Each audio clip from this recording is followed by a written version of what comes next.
I gotta say, this one really gives me the creeps. I can't wait. We take a look at the bizarre disappearance of Bobby Dunbar, Walter Collins, the Sodder Children, Cynthia Anderson, unfortunate murder of the unknown boy in the box, JonBenét Ramsey, Canadian tourist Elisa Lam. I'm a journalist, but I'm a sicko, trust me. That's as dark as it seems.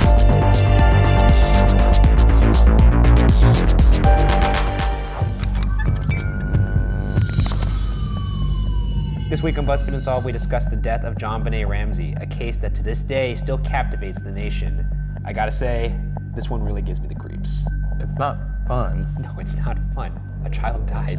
I'm not stoked here. No, I'm not stoked, but everyone seems to want to hear about it, so here we go. On the morning of December 26, 1996, in Boulder, Colorado, Patsy Ramsey claimed to discover a ransom note for her 6-year-old daughter, JonBenét Ramsey, on the back staircase inside the house. This prompted Patsy Ramsey to call the police at 5:52 a.m. to report JonBenét as missing. The people inside the house at the time were John Ramsey, her father, Patsy Ramsey, her mother, and Burke Ramsey, her 9-year-old brother. Bizarrely, the body of JonBenét Ramsey was found less than 8 hours later, and even stranger, the body was found inside the Ramsey residence, in the utility room in the basement. The body was found by JonBenét's father. She was found with duct tape over her mouth and a smooth cord around her neck. It is widely reported that the crime scene was heavily compromised by people arriving at the scene. The police later claimed that they had not searched the house after Patsy's call because there was no reason to believe from the ransom note that JonBenét was in the house.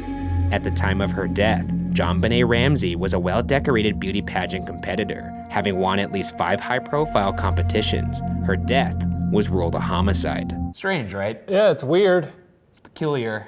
I mean, I'm trying to think of, I've read a lot of these cases. I can't recall one case where the missing person was inside the house. It's spooky. It is spooky. Have you checked the children? The autopsy found that JonBenét was bludgeoned to death, while the county coroner ruled that JonBenét had died of asphyxiation caused by being strangled. A paintbrush from Patsy's hobby kit was used to tighten the rope that strangled JonBenét. There was DNA found on JonBenét's long johns and underwear, both belonging to a single unidentified man, who when compared to the FBI's database of convicted violent offenders in 2004, was not found among 1.5 million samples. When you say DNA. Oh, it's not like that.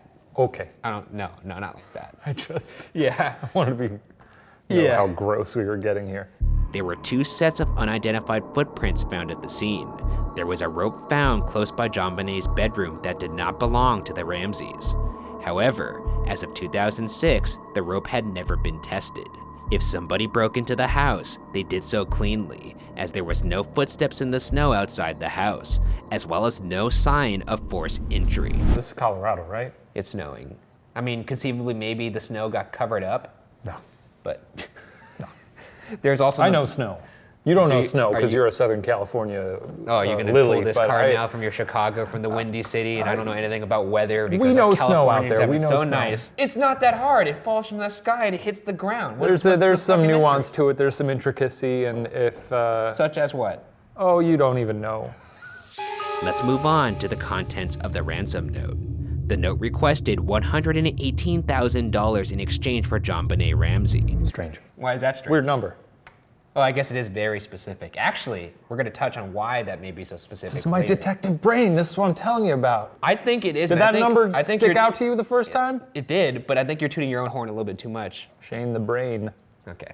With the exchange to take place the next day between 8 and 10 a.m., the highly scrutinized note starts with, quote, Mr. Ramsey, listen carefully.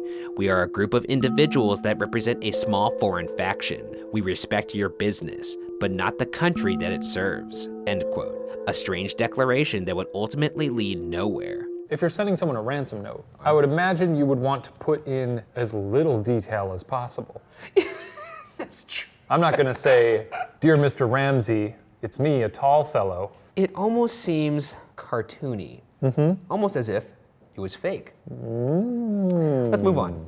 Here's another excerpt. Quote, the 2 gentlemen watching over your daughter do not particularly like you, so I advise you not to provoke them. speaking to anyone about your situation, such as police or FBI, will result in your daughter being beheaded. Jesus Christ. Yeah. What? It's a fucking ransom note. You can try to deceive us, but be warned that we are familiar with law enforcement countermeasures and tactics. You stand a 99% chance of killing your daughter if you try to outsmart us. Follow our instructions, and you stand a 100% chance of getting her back. Fucking mathematician over here. I know, this guy is a smug piece I've of crunched the numbers. I've run the permutations through my little computer, and all of them say, you're fucked. My murder laptop. Murder laptop. The letter was signed SBTC, initials that still remain a mystery. One curious fact is that the sum of $118,000 was close to the amount that John Ramsey received for a bonus that year. That's when you asked the question about the specificity of the number. Yeah. There it is. I've connected the two dots. You didn't connect shit, but I've connected them. However, the most chilling fact about the ransom note was that it was determined that the note was written using pen and paper from inside the house. While this detail is absolutely horrifying, it also brought a lot of suspicion into the integrity of the note. This suggests that the killer somehow entered the house, wrote the note inside, and for some reason then killed JonBenét Ramsey after writing a ransom note. All of this occurring while the other 3 Ramsey family members were inside the house. I feel like I've been in some big houses where you could be at one end, someone in the other end could be straight up murdering a human being and you wouldn't even know. Would you take that kind of a risk as a killer to do all these weird little things inside the house? Yes. Analysis of the notepad used suggested that a practice letter was written, and part of a practice note was found. There were spelling errors in the letter on words thought to be easy, like possession, yet some wonder how words such as attaché, with an accent on the E, were spelled correctly. Some believe this adds up to the letter being a hoax, and when combined with the lack of evidence of an intruder, this case becomes even more puzzling. Maybe the practice letter was just sort of, you know when you write like a banner and you write with a big marker and then when you're making the big you've got like 3 letters to squeeze in at the end and it looks all shitty? Are you under the impression he wrote this in bubbly letters? No, I'm just saying maybe he was spacing it out. It's a notepad. He doesn't need to space it out. Okay, then I don't understand the practice. No, neither do I. That's the point. Jesus, I don't understand the beheading. What is that all about? With that, let's get into the suspects, starting with the Ramseys themselves. In the early goings of the case, the Ramsey family was under heavy scrutiny, given the suspicions of the ransom note's authenticity and the little evidence to suggest an intruder. The actual person responsible for the murder varies depending on who is theorizing. A recent television program claims that police theorized that Patsy accidentally killed JonBenét. That same program also posited that Burke Ramsey, JonBenét's 9-year-old little brother, accidentally killed JonBenét as well. However, for Patsy or Burke to be the culprit, not only would the note have to be staged, but so would the strangulation. And that doesn't add up when you consider the evidence suggests that JonBenét was still alive as she was being strangled. Furthermore, handwriting analysis also ruled out John Ramsey and ruled Patsy Ramsey as inconclusive. Experts believe the signs are more consistent with child abduction and murder done by an intruder. Fascinatingly, in 2013, it came to light that in 1999, a grand jury had voted to indict JonBenét's parents on charges of child abuse resulting in death. However, the Boulder District Attorney at the time, Alex Hunter, did not sign the indictment, believing that there was not enough evidence to support the charges. Casting further doubt on this theory is the fact that the DNA evidence procured from the crime scene officially exonerated the entire Ramsey family. You could see why people would think it may be one of them in the family though, because if it was indeed an accident, you would have to cover it up, you would have to write a note. Which brings us to our first non-Ramsey suspect, a local man named Bill McReynolds who had visited the Ramsey house 2 days before JonBenét's murder. He sometimes dressed up as Santa Claus. His own daughter had been kidnapped 22 years before the JonBenét murder. His wife had written a play about a child getting molested and then murdered in a basement. According to the Denver Post, this man felt close to JonBenét. Here's a quote from him. Quote, "Her murder was harder on me than my operation. She made a profound change in me." End quote. McReynolds even brought a vial of glitter gifted to him by JonBenét into heart surgery. The gift had been meaningful to him since no child had ever given him a gift while playing Santa. He even asked his wife to mix the glitter with his ashes if he were to die. I don't like this man. This also could be just the acts of a kind old man. It is up until him wanting her glitter mixed with his ashes. Fair. I tell you what, did he murder her? Maybe not. Is the glitter with your ashes a weird thing to ask for? It's the Absolutely. weirdest. That's Yeah. very weird. I don't like that at all. No. I wish I didn't know it, but now it's in my brain. And now it's in all your brains, whoever's watching this. Deal with it. However, beyond these sensationalized details, which can also be interpreted as the acts of a friendly old man, there is nothing to suggest McReynolds as the murderer. The next suspect is Gary Oliva, a man who lived a few blocks away from the Ramsey home at the time of the murder. In 2016, Oliva was arrested on charges of child pornography. In December of 2000, Oliva was arrested on unrelated drug charges and was found to be carrying a photo of JonBenét in his backpack. He explained why he had the photo to the Denver Post. Quote, "JonBenét's murder touched me very deeply. I felt she was an exceptional girl whose death was an exceptional loss. I felt the need to build a monument, a shrine, to remember this little girl." Oh, I don't like End it. quote. Ryan. I know everybody wanted to hear about this case, but I don't want to anymore. I'm done. Touching on the suspect, this guy's very suspicious. Yeah, Ryan, he is. And it's gonna get worse. Why? A high school friend of Oliva named Michael Vale revealed in an interview with In Touch magazine that Oliva called him a day after the murder occurred and said, quote, "I heard a little girl, I heard a little girl," end quote. According to Vale, Oliva also revealed the location of where he had hurt this girl, Boulder, Colorado, after which Oliva hung up the phone. This is interesting if true because records show that no other girl other than JonBenét was harmed in that area that night. Vale also revealed that the strangulation method used on JonBenét was also allegedly used by Oliva when Oliva attempted to strangle his own mother with a telephone cord. Why would someone make that up? I don't know, you gotta imagine these people, since the story's so sensationalized, they would get paid to give an interview, right? An exclusive, because it is an exclusive with In Touch, which we all know is the major true crime publication of the United States. Yeah. Nonetheless, Gary Oliva was also not a match to the DNA evidence. The final suspect is John Mark Carr, a divorced... You don't even like his name? Do you not like people with their names? I remember this fucking guy. Okay. A divorced father and elementary school teacher, Carr did not become a suspect until nearly 10 years after the murder, when he confessed to the murder via email to a journalism professor named Michael Tracy. Tracy had emailed back and forth with Carr for 4 years in order to gain his trust. That's good journalism. It's good journalism, but I mean, you gotta imagine it takes a toll on you emotionally. Yeah, to have a weird pen pal like that. A weird pen pal, yeah, that's a good way to say it. I just don't know what you say to someone for 4 years. I'll be Hey, like, do you know anything about that kid that got killed in Colorado? No one's ever asked me if I murdered anyone. Maybe they're not asking the right questions. Tracy said this of the experience, quote, "You are reading and hearing a truly dark side of the human psyche, and having to pretend it's okay that I wasn't going to sit in judgment, because otherwise the communication would have stopped. This is the worst experience of my life by far. It was horrible," end quote. Was he also pretending to be a weirdo? He had to have been, right? Was he like, yeah, man, I'm a journalist, but I'm a sicko, trust me. Trust me, I'm a sicko. That's all he said over and over again. That's For all. 4 years, trust me, I'm a sicko. Write me back. Judging from the character of this guy that you'll learn later, John Mark Carr, I don't think it's gonna take a lot to outfox him, to be honest. Yeah, I remember this dum-dum. In his emails, Carr used similar wording as the ransom note. At one point, he used Patsy's mother's nickname in an email, Nettie, and it was bizarre that he would even know that. Carr would eventually write that he was in love with JonBenét, and would later confess to hitting JonBenét in the head with a flashlight.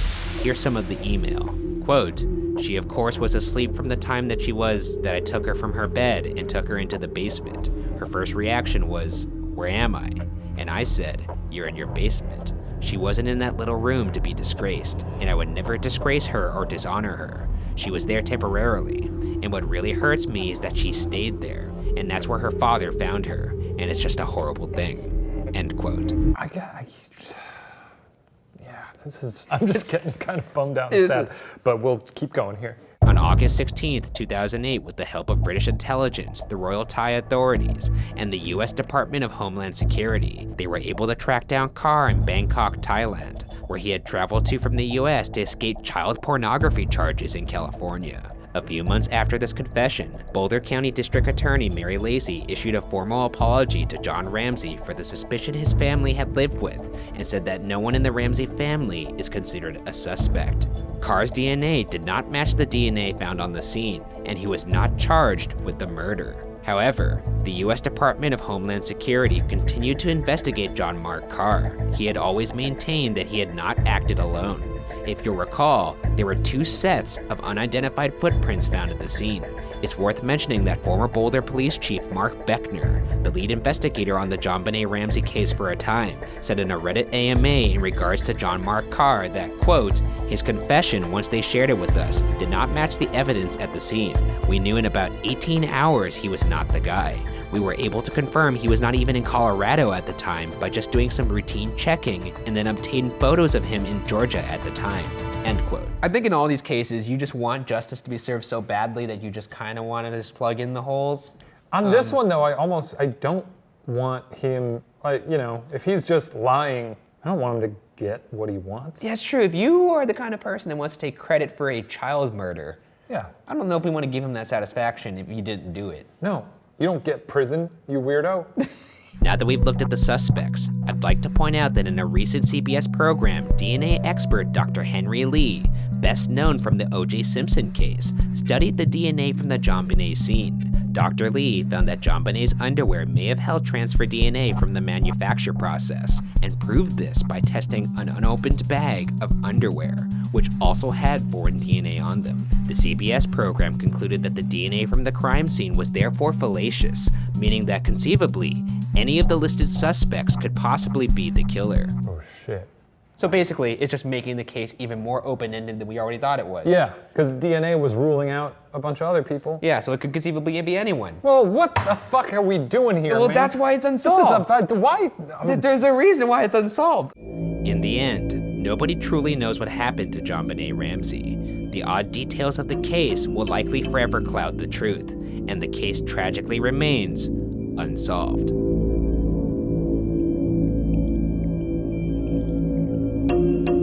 I can't say who I think did it. Our legal team has informed me that I can't chime in on that, so.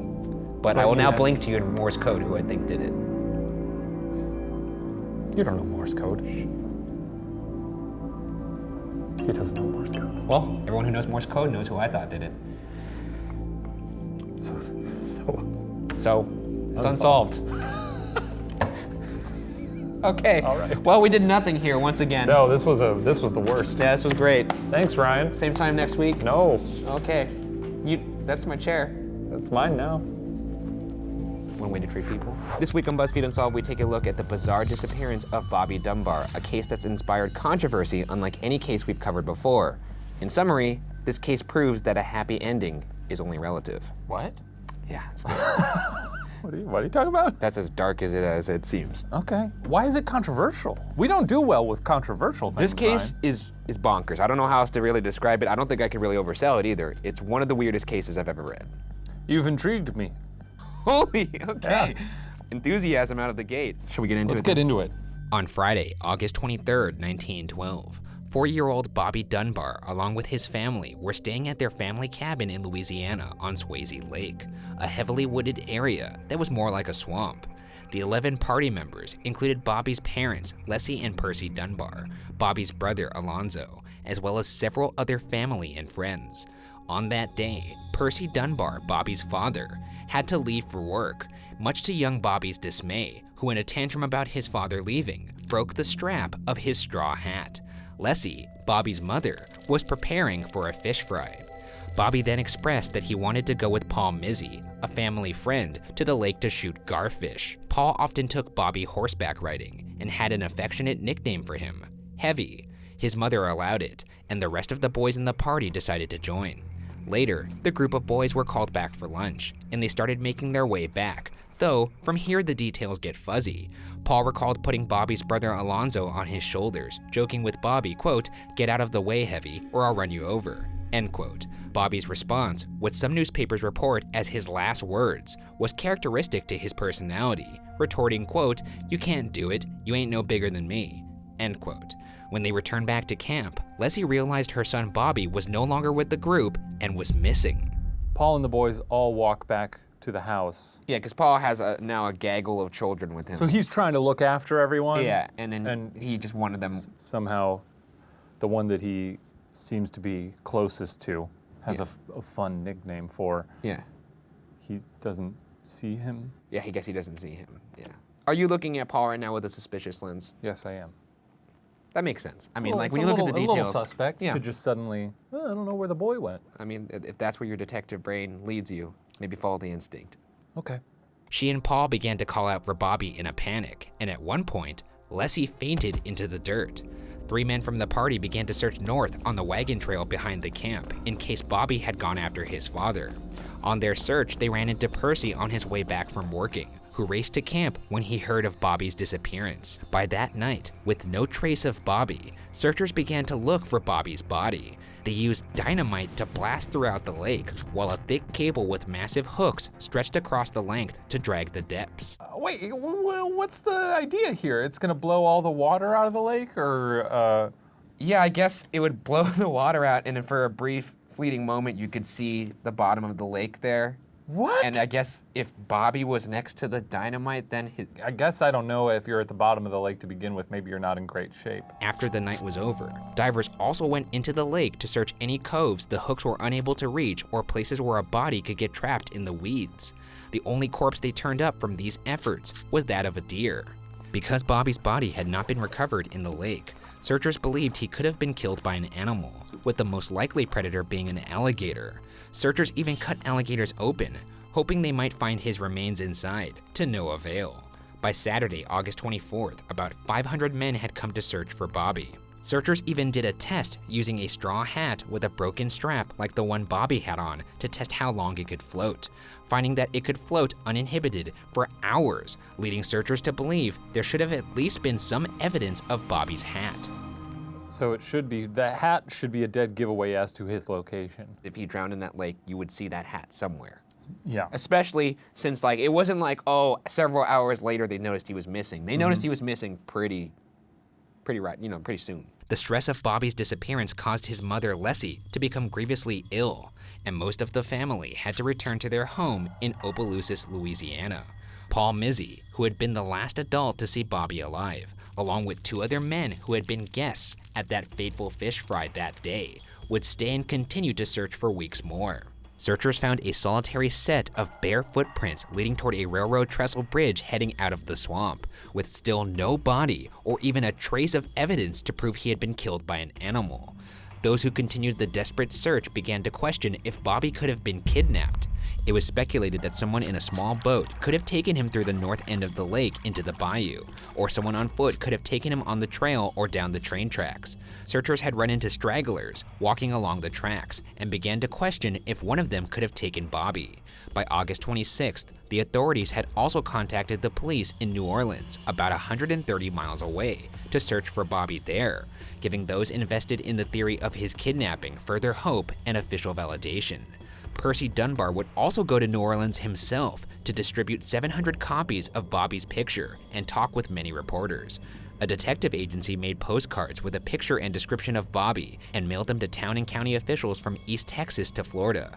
The description of Bobby that was widely distributed read, quote, age 4 years and 4 months, full size for age, stout but not fat, large round blue eyes, light hair and very fair skin, with rosy cheeks. Left foot had been burned when a baby and shows a scar on the big toe, which is somewhat smaller than big toe on the right foot. Wore blue rompers and a straw hat, without shoes, end quote.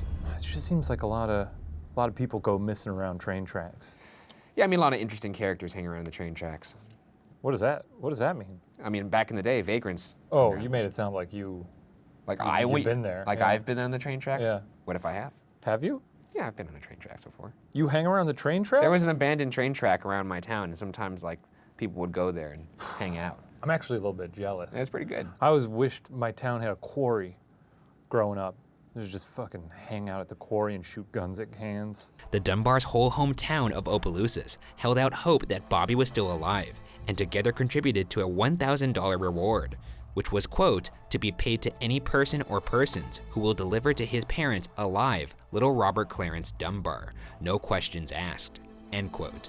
In 1912, this was a relatively enormous amount, roughly equivalent to about $22,000 today.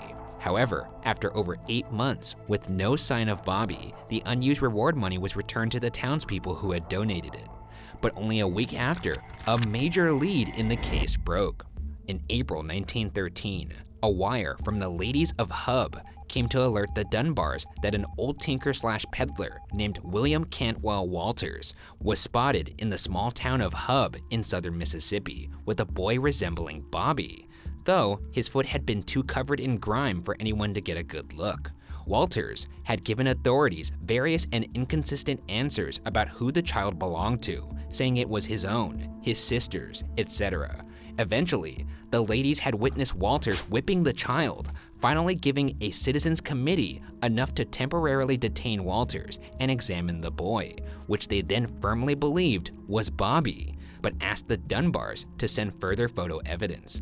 The Dunbars remained skeptical until they in turn received photos of the boy, and at this point, the Dunbars traveled to Mississippi to see him in person, still not sure if it was their Bobby. The boy they had found had a scar on his left foot, as well as a mole on his neck where Bobby had one. However, he refused to answer to the name Bobby, and when Leslie tried to hold him, he refused to interact with her. Leslie asked to see the boy again the next day, and in their time together, was able to give him a bath. At this point, she felt without any doubt that they had found Bobby. In a wave of emotion, she's recalled as shouting, quote, "Thank God, it is my boy," end quote, before fainting. Meanwhile, William C. Walters, the man whom the boy was taken from, was insistent that the boy was not Bobby Dunbar, but in fact, Bruce Anderson. That's a fake name. That's not a real name. Bruce Anderson. Bruce Anderson does seem like a name you would make up if you were like pressed in the moment. Mm-hmm. Bruce Anderson. I don't have any info on his cadence either. Like if they're like, what's his name? Brick Brown Bruce Anderson. What was that? What was that? What was that? You say that again? Bruce Anderson. There it is. But he still can't get his story straight as to how he knows this boy. He's about to say how he knows this boy right now. If you're whipping a boy, you better know whose boy that is. Yeah, I mean, maybe don't just whip a boy at all. Don't whip a boy, first and foremost. Yeah, yeah, but don't whip children. Here's his story. Walters claimed the boy was the illegitimate son of his brother and a woman named Julia Anderson, who had cared for his elderly parents back home in Barnesville, North Carolina. Julia Anderson was a single mom who did in fact work as a field hand and a caretaker for William Walters' parents. Walters claimed that Julia had given him the boy willingly, which Julia did confirm, though she disputed some of the details of his story, telling a paper, quote, "Walters left Barnesville, North Carolina with my son, Charles Bruce, in February of 1912, saying that he only wanted to take the child with him for a few days on a visit to the home of his sister. I have not seen the child from that day to this. I did not give him the child. I merely consented for him to take my son for a few days," end quote. Some were skeptical at his motives to claim he was given consent to take the child, as kidnapping was a capital offense in Louisiana, and he could be just trying to avoid the kidnapping charge. He wrote to the Dunbars explaining so much, and begged them to send for her, saying, quote, "I know by now you have decided. You are wrong. It is very likely I will lose my life on account of that, and if I do, the great God will hold you accountable," end quote. He's got a boy. Boy's not his. Yes. Boy does allegedly belong to his brother and his brother's mistress. And he's saying that And he's saying, yeah, I shouldn't have this boy, belongs to my brother and that other lady, but it's still our boy, and I gotta give this boy back. Yeah. They're saying, no, that boy's our boy. That's our little straw hat boy, that's heavy. Yeah. That's our little boy. Yeah.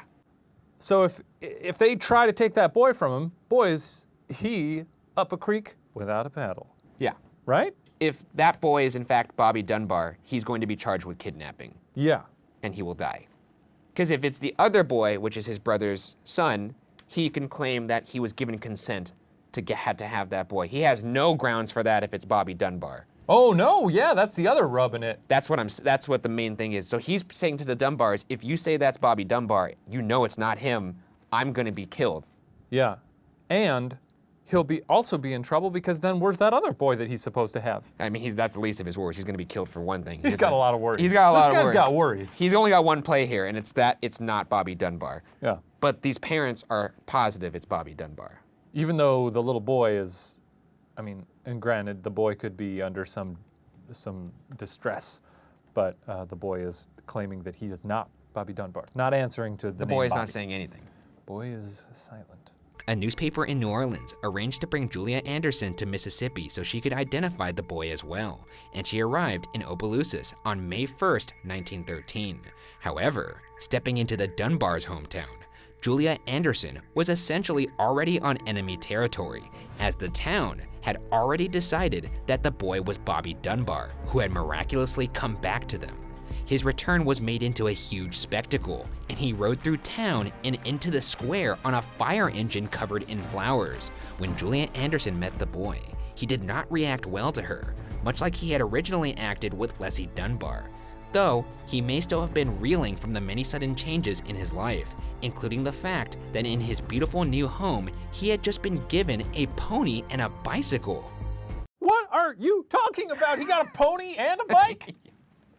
What? Okay, so this is a very, very tricky case because on one hand, he did not react well to Leslie Dunbar when he first met her. Sure. A little bit of time later, now he is accepted he is Bobby Dunbar, but then we find out it's but maybe because he was given a pony and a bicycle. Which seems kind of redundant. Why would you need a bicycle if you have a pony? I guess you could, you wouldn't ride the pony. What do you even do with a pony? I guess you pet it. A bike you can do like feed it some carrots. Sick jumps and stuff. Pony not gonna do that. Yeah, I guess Pony you get could, mad if you try I guess that. you could do sick jumps. So were they essentially bribing him? Because I can see him being like, I don't know this lady, I've never met this lady, but this lady's gonna give me a pony? This is my mom. It may be too strong to say they bribed him, because I could see that, but you could also say, boy, I thought my kid was dead for 8 months. He's now back. I'm going to shower him with affection, give him all the things that I wish I could have gave him. Yeah. Like in the 8 months, I'm imagining they were like, wish I could have done this. I could have said that. And now he's back. It's like, fuck it, I'm gonna give him a pony and a bicycle. Yeah. Here's a fire engine covered with flowers. Yeah. Additionally, Anderson had been missing her son for even longer than the Dunbars. It had been 15 months since she had allowed Walters to take Bruce, and he had never returned with him. Similar to Leslie Dunbar, at first, Anderson also had trouble identifying the boy as her son, but soon after stated that, quote, her mother's heart, end quote, knew that the boy was her son. However, unlike with Leslie Dunbar, Anderson's initial uncertainty was not easily forgiven by the press. The press largely demonized her for having 3 children by 2 different men, and it was implied she was a prostitute. Others called her illiterate and naive. They also called attention to the fact that she had lost all of her children within just a year. She had to give her daughter up for adoption. She had a baby who died a sudden death that she was wrongfully blamed for. Then, Bruce was taken from her. An article written in the New Orleans Item wrote of Anderson, quote, she had not seen her son since February of 1912. She had forgotten him. Animals don't forget, but this big, coarse country woman, several times a mother, she forgot, end quote. This writer is really quite brutal. Yeah, Jesus Christ. Not really, it's not really some unbiased journalism there. Here's the thing, also. This big, coarse country woman. Yeah, I mean, here also. Why do you gotta say big? Here, the thing you gotta keep in mind about this quote, which is what I was thinking when I read it, was even if this is not her son, she still is missing a son. She's still missing a son. She's still missing all of her children, and you don't have to rub it in that it's not her son. Let's remark about how sad this big, coarse country woman is. It's not your son, you fucking loser. Unbelievable. Like, it's Jesus Christ. There's no compassion from this writer at all. Have compassion for this poor woman. A court-appointed arbiter ruled that the boy was the Dunbar's missing son rather than Anderson's, as Anderson had no lawyer, no money, and no allies in Opelousas. She left town, and the boy was uncontestedly allowed to remain Bobby Dunbar. William Walters went through a 2-week trial that was described by some as, quote, sensational. end quote, at which he was convicted of kidnapping and sentenced to life in prison. After just 2 years in jail, William Walters' verdict was overturned on an appeal, and he was granted a new trial on a technicality.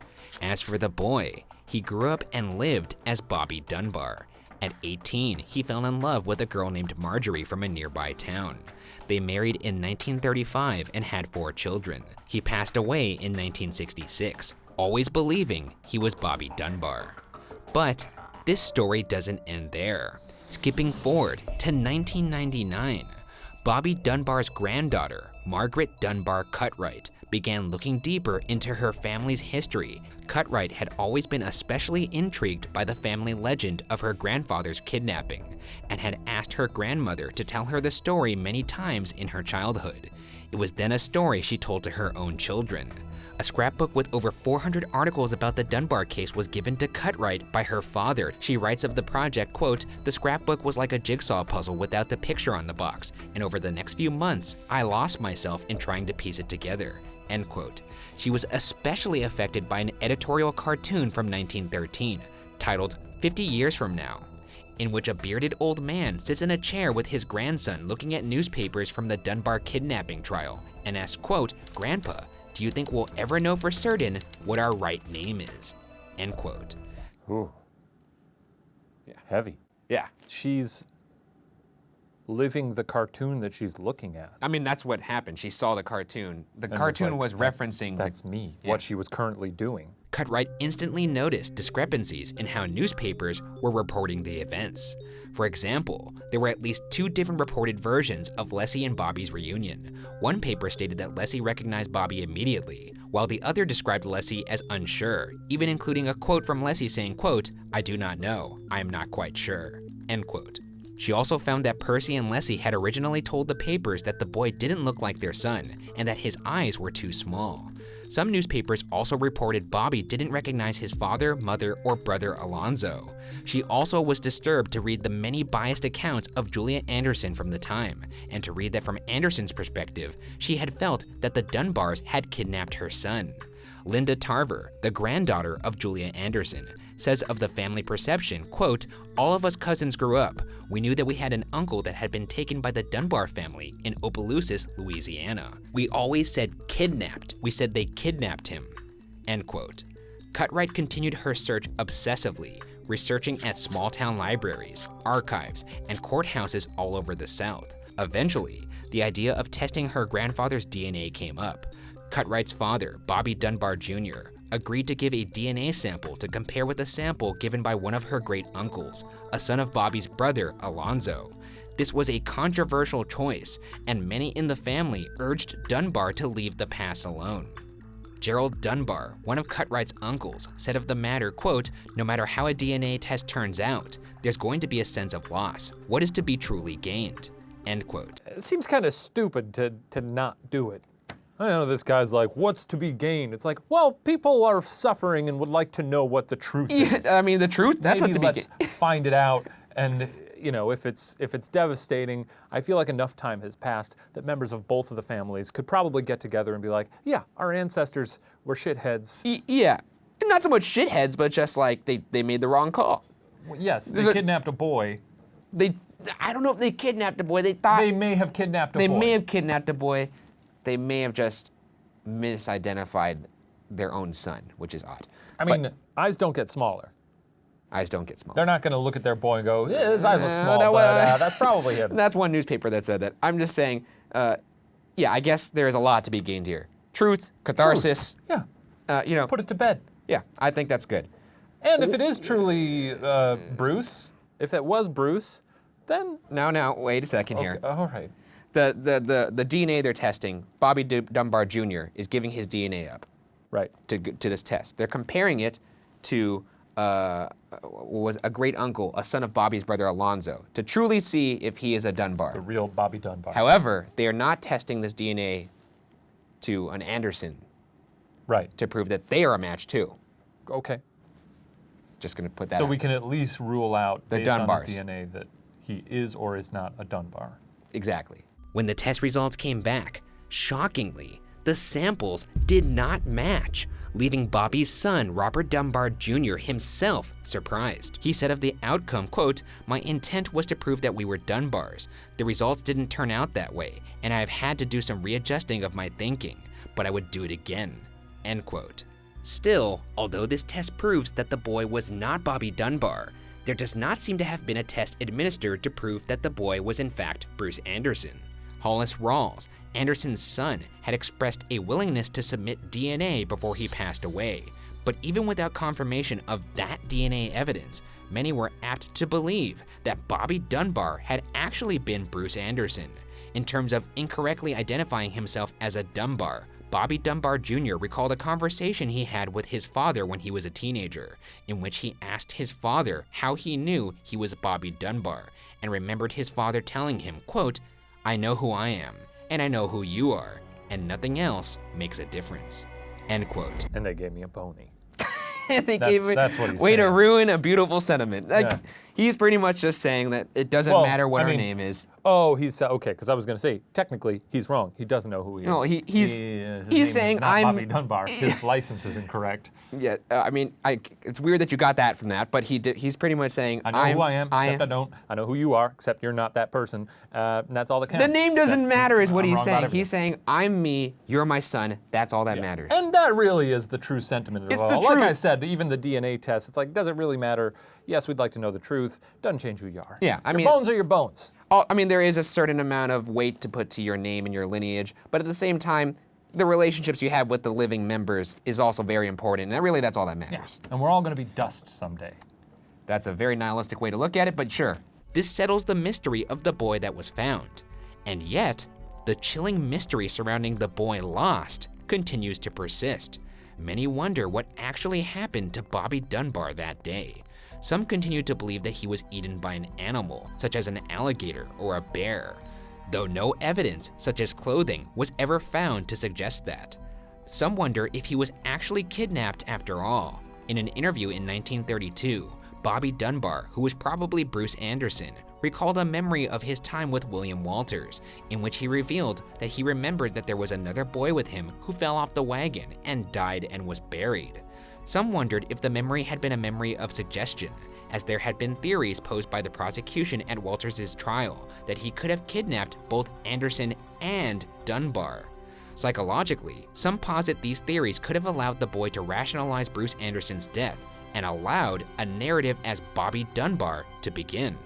Regardless, almost 100 years after the incident, one family received closure while the other had it ripped away from them. Tragically, the mystery behind the disappearance of Bobby Dunbar will remain unsolved.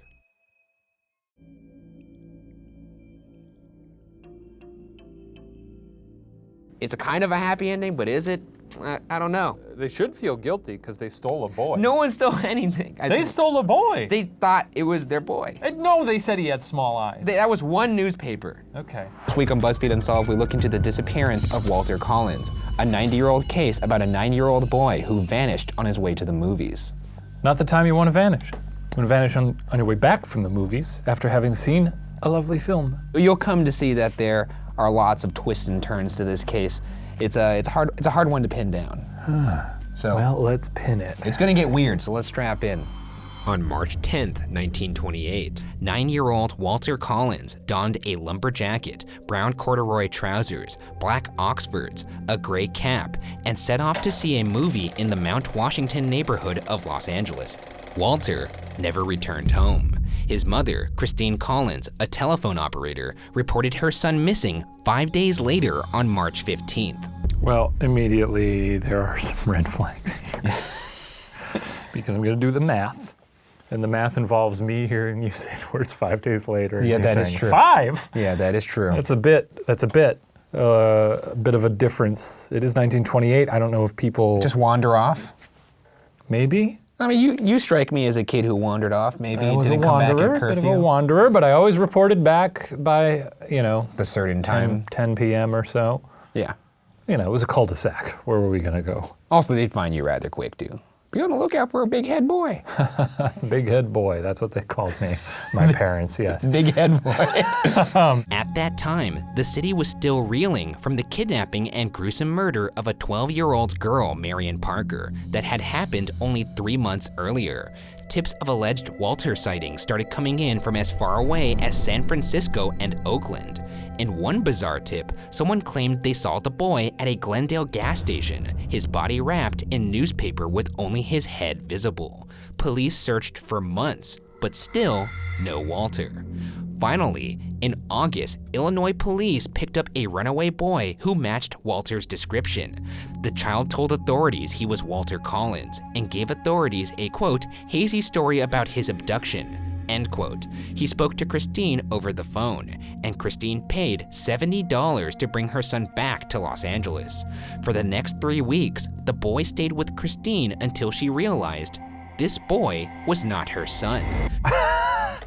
See? Well, okay, well now I'm onto something. Because it took this lady 3 weeks to realize that this boy, who probably... Oh, okay, all right, I'm gonna cut you off right there. He's 9 years old, that's a full person. Yeah, but here's... And she's like, well, I'm pretty sure he's my boy. Well, he's got the same haircut, he wears the same clothes. Yeah, but you gotta add in the grief factor. This mom thinks she lost her son, and she is now hoping for any sign of good news, and they say, this is your boy, he says he's your boy. You're gonna naturally want to believe it. But after a while, you gotta face the facts. That's not her son. You're right, he's 9 years old. He clearly has defining features at that point. So is the idea here that maybe this was just some down on his luck boy who'd read the paper and thought, well, here's a meal ticket. I look kind of like this boy, maybe a little bit like him. I'll tell him I'm this boy. Well, I guess we'll have to find out. Okay, detective brain. Christine found it suspicious that the boy was 1 inch shorter than Walter, and she used dental records to prove that this was a different kid. Christine told police, quote, yes, he looks like Walter, and in some ways he acts like my son, but still, I'm not certain about it. You see, Walter was quiet and well behaved. He always called me mother. This child calls me Ma, and at times he is hard to handle. I certainly hope he is my son, but somehow I can't bring myself to believe it, end quote. I love this new Walter. I'm a big fan of him. Oh, like he... Waltzing into the place like he owns it. Yeah. Hey, Ma, why don't you make me some apple pies, huh? Ma, PB&J, now. I asked you 5 minutes ago, what's up? The police, fixated on closing the case because of public pressure, insisted it was Walter. They conducted a series of tests to prove the boy was Walter. They had the boy find his way back home from memory and brought in Walter's pet dog, who allegedly recognized the boy as its owner. Still, Christine was not convinced. I mean, dogs are dumb. I love how she was like, look at his dental records, it's not him. And they're like, hey, does this doggy recognize you? Also, puppies just like little boys. Puppies are always like, ooh, it's a little man. Let me wag my dumb tail and lick him. Allegedly, LAPD Captain J.J. Jones told Christine, quote, what are you trying to do? Make fools out of us all? Are you trying to shirk your duty as a mother and have the state provide for your son? You're the most cruel-hearted woman I've ever known. You are a fool, end quote. Bit harsh from Triple J there. From J.J. Jones. From comic book character J.J. Jones. J.J. Jones does sound like the name given to a bad cop, like a comically bad cop. Like Yeah. if he was a character in a movie, I would say this man's a caricature, no one's that evil. Why is he calling this woman a fool? He called her cruel-hearted too. Yeah. He also he made it all about him. This woman is missing her kid, and he was like, what are you trying to do? Make me look like a fool and incompetent at my job? And she's like, no, I'm just trying to find my son.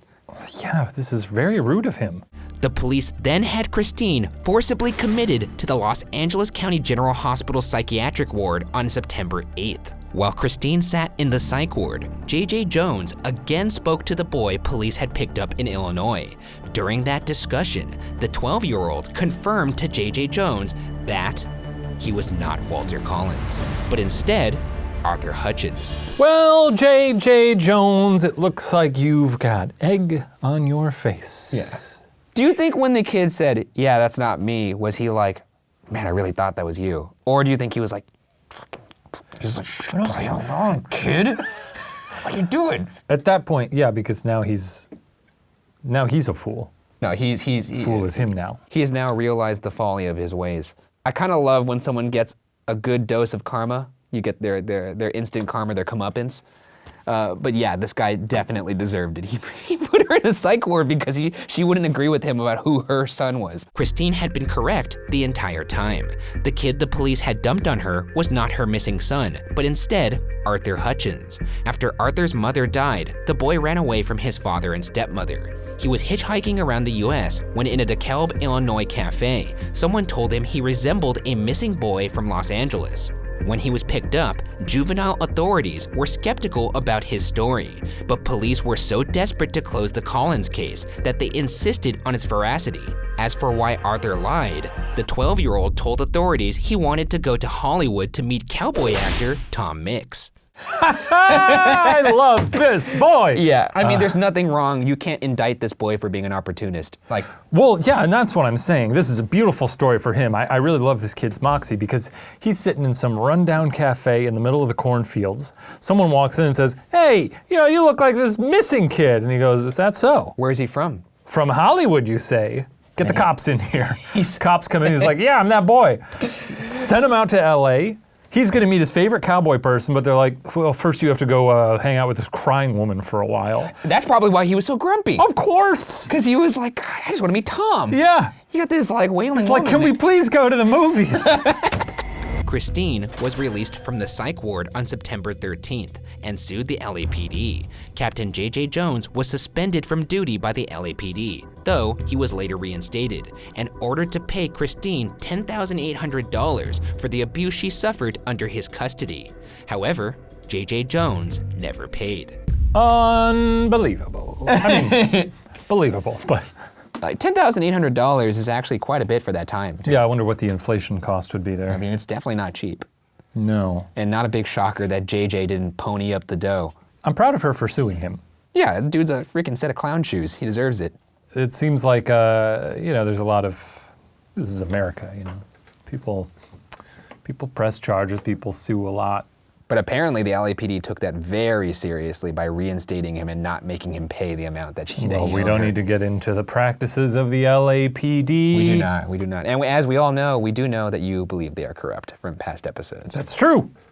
I do believe it. Meanwhile, the real Walter Collins was still missing. So with that, let's get into some theories.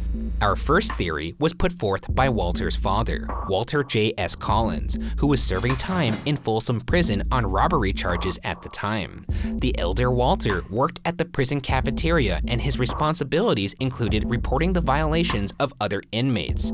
Because of this, he could have made many enemies, which is why he believed his former fellow inmates may have kidnapped Walter for revenge. All right, I guess that is a theory. That is a theory. Not my leading theory, but it is a theory. You wouldn't just like knock him on the head or something? A guy writes you up for like taking too many mashed potatoes and you're like, I'll tell you what we're gonna do. We're gonna disappear his boy once we're out of here. I don't think they have like the foresight to plan that out. You get angry in prison, it's happening right there and then. You're not gonna be like, I could. That's what I'm saying. I'm gonna wait. You'll execute your revenge quite swiftly. Exactly. You're gonna take like a fork and stab him right It's there. the cafeteria. It's the only place where there's weapons on hand. The second theory, one with substantial weight behind it, is that Walter was kidnapped by a pathological liar named Gordon Stewart Northcott and murdered on Northcott's chicken farm. Days after Christine was released from the psychiatric hospital and approximately 40 miles east of downtown Los Angeles, immigration officers were closing in on a 3-acre chicken farm in Wineville, California. They'd received a tip about an illegal worker who had been smuggled across the American border with Canada. The chicken farm belonged to Gordon Stewart Northcott. After he convinced his father to buy him the land in 1926, Gordon claimed he needed help running the farm. He drove to Canada to visit his sister Winifred in Saskatoon.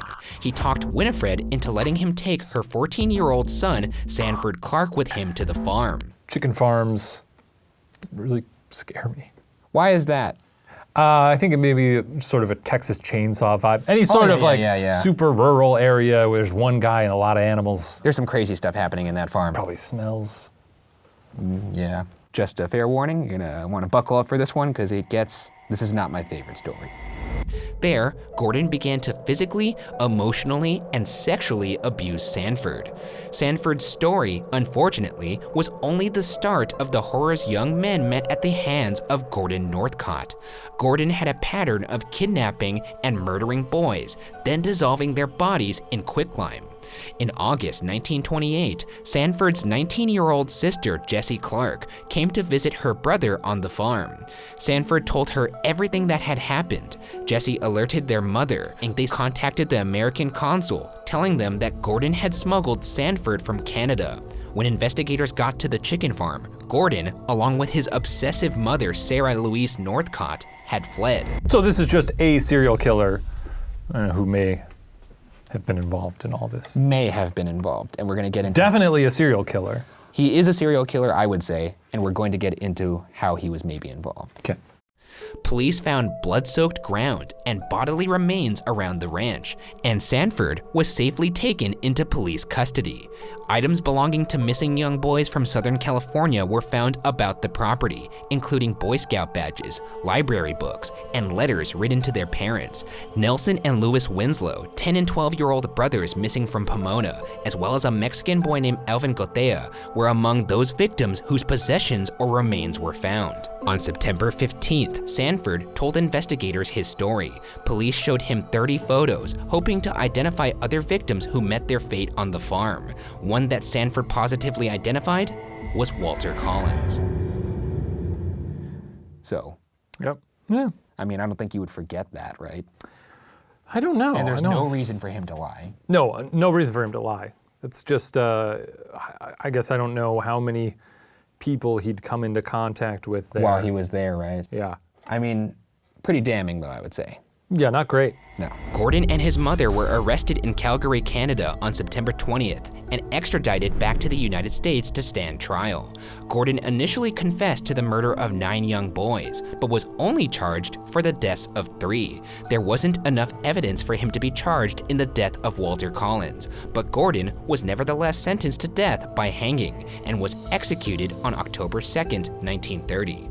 Though Gordon wasn't convicted for Walter Collins' murder, his mother spent the rest of her life in prison after confessing to having killed Walter with an axe and burying him in a chicken coop. The notoriety from the gruesome murders was so bad, the town of Wineville decided to separate itself from that chapter of its history when in 1930, it renamed itself Mira Loma. You ever been? No, I haven't been to Mira Loma, but if I had— No, you're a Southern California guy. Before this story, I would now be a little unnerved. Well, they changed the name. But just the idea that something so bad happened in the town that it changed its name. Bad things happen in every town, I'm telling you. Yeah, that's true. We live in Los Angeles. I'm sure there's dozens and dozens of bad things happening every day in Los Angeles. It's a dark town sometimes. It's one of those things. No, we don't. Yeah. As he awaited execution, Gordon sent Christine a telegram saying he would tell the truth about Walter if she came to talk to him in prison. Christine went to San Quentin on the eve of Gordon's execution, but Gordon backpedaled, saying, quote, "I don't want to see you. I don't know anything about it. I'm innocent." End quote. Gordon also left several notes in his cell, some saying he'd never met Walter, some accusing Gordon's father of kidnapping and murdering the boy.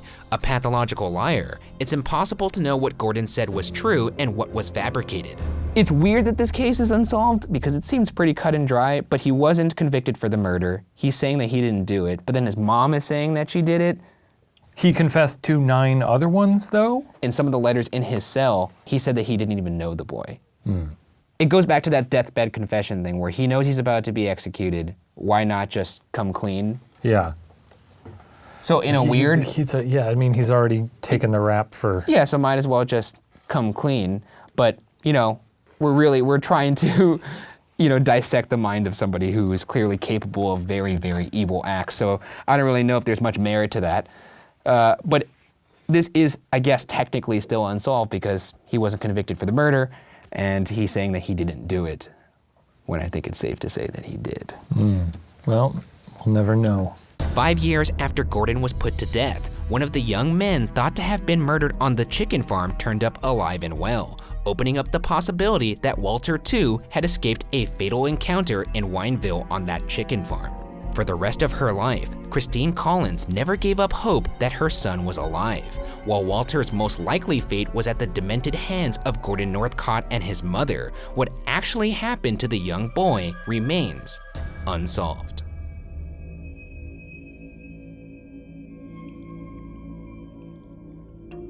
Yeah, that was a long, windy, uncomfortable road to get to the conclusion there, but trust me when I say that I tried to make that as palatable as I could, because I would not recommend looking up this man's history, because he is far more of a monster than we presented here. Well, I will take you up on that recommendation and avoid it entirely.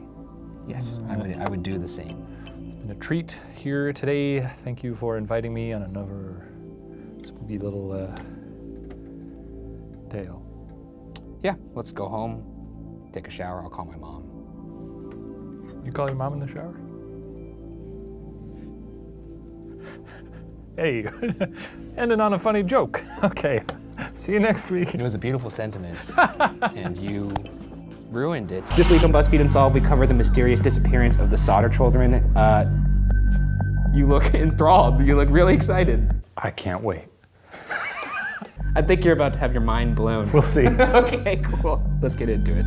The year was 1945, on the night before Christmas in Fayetteville, West Virginia.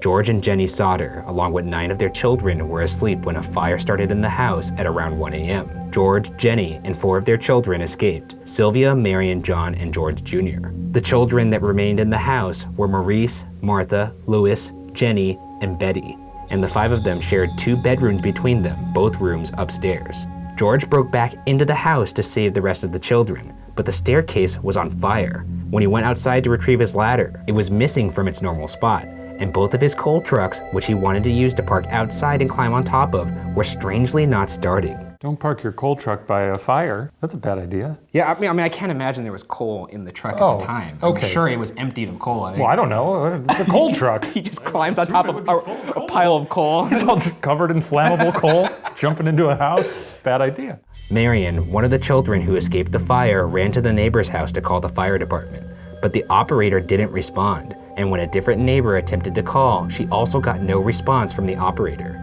That same neighbor actually drove to town and found the fire chief, F.J. Morris, in person. But even though the fire department was only located 2.5 miles away from the home, the firefighters bizarrely didn't reach the Sodder house until 8 a.m., 7 hours after the fire began. And by the time they arrived, the house was literally ash. Time to reevaluate your staff there. You really see where your tax money's going there. That's not like, oh boy, we really dropped the ball on that one. That's like firefighters from Florida could have driven up there in time. In their defense, it was Christmas Eve. Oh, it's fine if people die So on like Christmas they Eve. tried calling. I'm not saying I'm condoning them for being 7 hours late to a fire that was 2.5 miles away. It's just not great. In fact, I'm pretty sure I could run that in probably about an hour at least. I could spit the fire out I in could that probably time. chug a beer I could and just run spit that. on the fire. Just- Authorities scavenged the ashes of the fire looking for the remains of the 5 missing Sodder children, but nothing was found, and they were presumed dead due to the fire. The fire chief, F.J. Morris, suggested that the fire may have been so hot that it completely cremated the children's bodies, including their bones. While that theory sounds reasonable, it is not entirely accurate, because when flesh is burned away, bones are still typically left behind, likely in fragmented form. Additionally, there was no smell of burning flesh reported during or after the fire. The cause of the fire was deemed to be bad wiring in the house, and in the week after, the Fayetteville coroner's office issued death certificates for the 5 Sodder children. The basement of the house still remained, and George would later use a bulldozer to cover it up with 5 feet of dirt to create a memorial to his children. Soon after the fire, George and Jenny began to suspect their children were not dead, but instead kidnapped, believing the fire was deliberately set as a diversion and not the result of faulty wiring. In fact, George had actually had the wiring in his house checked earlier that fall by the power company, which had deemed the wiring in safe working order. Who said the wiring was faulty? Somebody in the coroner's office. You'll see why they may have done this later, but anyways. But before we dig into the theory that the children were kidnapped, let's discuss George's personal history to provide some context. Ooh. George Sodder had immigrated from Italy, and Fayetteville, where the Sodders lived, had a small but engaged Italian immigrant community, a community that George was very vocal in. especially about his disdain for Mussolini, sparking a few heated debates in the community. George also reportedly never revealed why he left Italy, leading some to speculate that he may have been involved in some shady business in Italy. Many believe that either of these reasons may have led to the kidnapping of George's children. Let's examine some curious occurrences that support a possible kidnapping. In the fall, just before the house fire, a life insurance salesman came to the house, and when he saw that his sale wasn't going to be successful, he became infuriated, yelling at George, quote, "Your goddamn house is going up in smoke, and your children are going to be destroyed. You're going to be paid for the dirty remarks you have been making about Mussolini," end quote. Ryan, I think we've solved it. All right, well, it's been fun. See you later. I will set this house on fire, and your children are going to die. Huh, yeah, who could it be? Yes. Who could have done this? Seems a little on the nose for me. He just listed every single aspect of the case in nice, easy, laid out fashion. House on fire, kids are gonna go up and yeah. It was like the third act of a student film when they had to wrap everything up in exposition and dialogue. Yeah, and it's, oh shit, it's due tomorrow. In the days leading up to the fire, 2 of the surviving Sodder sons witnessed a man watching the younger Sodder children come home from school on Highway 21. Another suspicious occurrence happened that night. On the night of the fire at around 12:30 a.m., the phone rang, and Jenny got out of bed to answer. This would result in an important observation. Jenny noticed the lights were still on downstairs. As she started to fall back asleep, she heard a loud bang on the roof, followed by the sound of something rolling. And an hour later, she woke to the smell of smoke entering her room downstairs. The detail that is interesting is the fact that the lights were still on. If the fire had been caused by faulty wiring, as had been suggested, then that meant there wouldn't have been power to the house, meaning that the lights shouldn't have been working. But Jenny saw that they were on about an hour before the smoke. And later, the Sodders would claim that they saw the lights on while the fire was occurring as well. Additionally, a witness to the fire claimed that they saw a man removing a blocking tackle typically used for removing engines from cars, perhaps explaining why both of George's trucks weren't working that night. Did they, as their post-mortem, did they look in the cars to see if there were engines in them? No. No. Okay. I mean, I don't think he removed the engines completely because it's not like he could waddle away with really heavy engines. I think maybe he just tampered with it, just pull a couple wires here and there. Okay. This is all a possibility. It sure is. They're just presenting the case there, all right? Yeah. After the fire, when the family visited the memorial George had set up, Sylvia found a hard rubber object in the yard, an object that Jenny believed may have caused the loud bang that woke her that night. But even more interesting was the fact that after further inspection from George, he believed the object was a napalm pineapple bomb, similar to those used in the war at the time. I mean, it sounds like someone set the house on fire. Yeah, it clearly does. I think we have enough here to say, yeah, someone probably set the house on fire. Yeah, probably wasn't faulty wiring. With all these strange occurrences and not believing that the fire could have burned her children's bones to ash, Jenny began to experiment by burning different types of animal bones, all of which left remains. She spoke to a crematorium employee who told her that in cremation, bones were left behind even after bodies burned at 2,000 degrees Fahrenheit for 2 hours, and the Sodder home only burned for about 45 minutes. Also noteworthy is the fact that remains of household appliances were found in the rubble, meaning not everything was ash. Mm-hmm. So clearly, there should have been bones left. Should have been bones. There have also been reported sightings of the children. One occurred that night while the fire was still burning. A woman claimed to see the children in a car that drove by while the fire was still raging. 50 miles west of Fayetteville, a woman who operated a tourist stop told police that she saw the children the morning after the fire. Quote, "I served them breakfast. There was a car with Florida license plates at the tourist court too." End quote. Nice of her. Yeah. At home. Giving them breakfast. Yeah, I mean, she's just... It's nice to have breakfast. Okay, well, I agree. Breakfast is nice. I enjoy bacon. Agree to agree. What are we doing here? At a hotel in nearby Charleston, a woman reported seeing 4 of the 5 children about a week after the fire. Here's her statement to the police. Quote, "The children were accompanied by 2 women and 2 men, all of Italian extraction. I do not remember the exact date. I tried to talk to the children in a friendly manner, but the man appeared hostile and refused to allow me to talk to these children. I sensed that I was being frozen out, and so I said nothing more. They left early the next morning." A few years later, George saw a photo of New York City school children in a newspaper, and one of the kids looked like his missing daughter, Betty. George drove all the way to New York to investigate, but once he tracked down the child's parents, they declined to speak with him. In 1947, 2 years after the fire, George and Jenny attempted to involve the FBI, who offered to help, but in a curious turn of events, the Fayetteville police and fire departments both denied their offer. What do you gain in denying to help the FBI? All you have to do is give a couple interviews, maybe? Like, what? Yeah, there's a lot of paperwork. How busy is this fire department? They're probably not that busy, but that's probably how they like it. I think there's some shady shit going on there, but that's just my opinion. George and Jenny turned to a private investigator named C.C. Tinsley. Yeah. C.C. Tinsley's here. That does sound What you say? No bones, huh? Sounds like a case for C.C. Tinsley. Apparently they got an investigator from a time machine. They dropped him back in a time machine. 1945, of course. They did not speak like that. That's not how they spoke. Yes, that's how they spoke. One suspicious revelation occurred when Tinsley discovered that a member of the coroner's jury who decided the Sodder house fire was an accident was the same life insurance salesman who had threatened George earlier in the fall. Who put together this jury?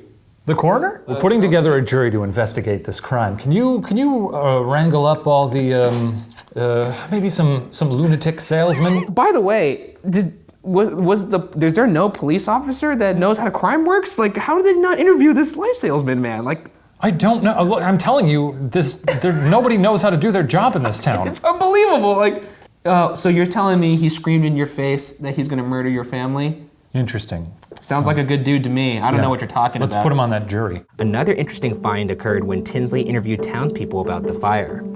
Tinsley heard a rumor from the town minister that the fire chief had been telling people that he'd actually found a heart in the ashes of the Sodder home, and that he'd hidden it in a dynamite box and buried it where the home once stood. Why does the minister tell rumors? Tinsley persuaded the fire chief to show him where it was buried, but once dug up, the heart was actually beef liver and had never been in a fire. Oh, darn it, that's my darn sandwich. No wonder that sandwich tasted so bad the other day. I mixed them up. Why the hell the chief did this was apparently to provide some closure to the Sodder family. I guess you could say it's a heartfelt gesture. Ryan? Oh, no. shit. No, man. No. See you guys later. Nope, sit down. In August 1949, the Sodders hired a pathologist named Oscar B. Hunter, who excavated the dirt that covered the Sodder basement and the remains of the house. He found 4 shards of human vertebrae and sent this to the Smithsonian for analysis. They hypothesized that the bones were from a 16 to 17-year-old person. However, the oldest missing Sodder child was a 14-year-old boy, making it improbable that the bones belonged to him. They also stated that there was no evidence that the bones had been exposed to fire, and that the bones likely originated from the dirt George Sodder used to fill the basement, rather than the remains of the house. This was before DNA investigation had come into play, and according to the Smithsonian, the bones were given back to George Sodder, but their current whereabouts remains a mystery. What did he do with them? Exactly, no one knows. Huge tragedy that we can't DNA analyze those bones to see if they belong to the Sodder children. Yeah. After the Smithsonian revealed their findings, West Virginia Governor Oki L. Patterson called a hearing in the state capitol building in Charleston, West Virginia, where he officially declared the Sodder case to be closed, telling George and Jenny that their search was, quote, hopeless, end quote. This led to George and Jenny setting up a billboard on Route 16 advertising their missing children, where it remained for nearly 40 years. 40 years? They're tenacious. I mean, to be fair, if it was my kids, I wouldn't stop. Yeah, I guess if 5 of your kids have vanished. Oh, and also a salesman screamed in my face, "I'm gonna burn your house down and murder your family." Yeah. And I think I would probably keep searching. The billboard kept the story alive and mentioned details such as the children being kidnapped, the fact that the faulty wiring did not cause the fire, the fact that there was no bones or residue found, and lastly, accused the law officers involved of a cover-up.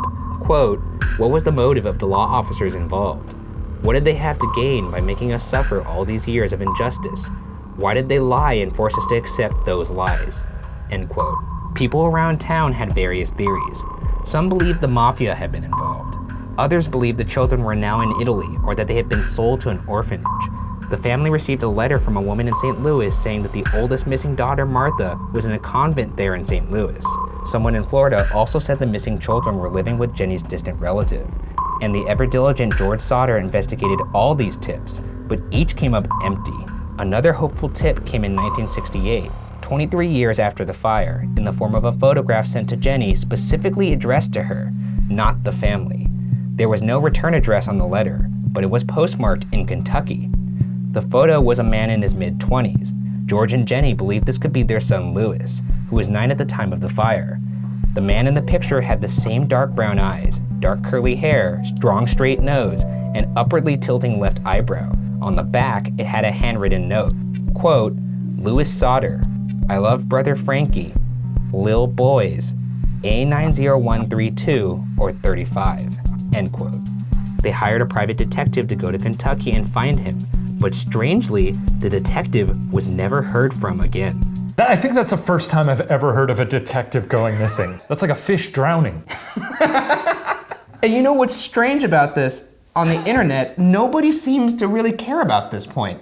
When a detective goes missing, you've got some pretty powerful adversaries. I'd say it's time to quit the game. Some on the internet have theorized the detective took the money and ran, but nobody knows what happened to him for sure. I don't think the detective would have taken the money and run though, because if you're a private eye, unless it was if it was enough to survive for the rest of his life. Oh, that's true, yeah, why would, that's... He's probably built up a nice client base. He's got to throw his Rolodex. It's not like they gave him $1 million. Right, it was probably like 5,000, that's what the poster said. Enough for a few sandwiches. Yeah, that's a lot, those are some big sandwiches, but yeah, hey. Point taken. George Sodder passed away shortly after in 1969 at the age of 74, and Jenny Sodder passed away in 1989 at the age of 85. Sylvia, who was 2 at the time, is the last remaining Sodder child alive. She maintains that her siblings did not die in the fire that night.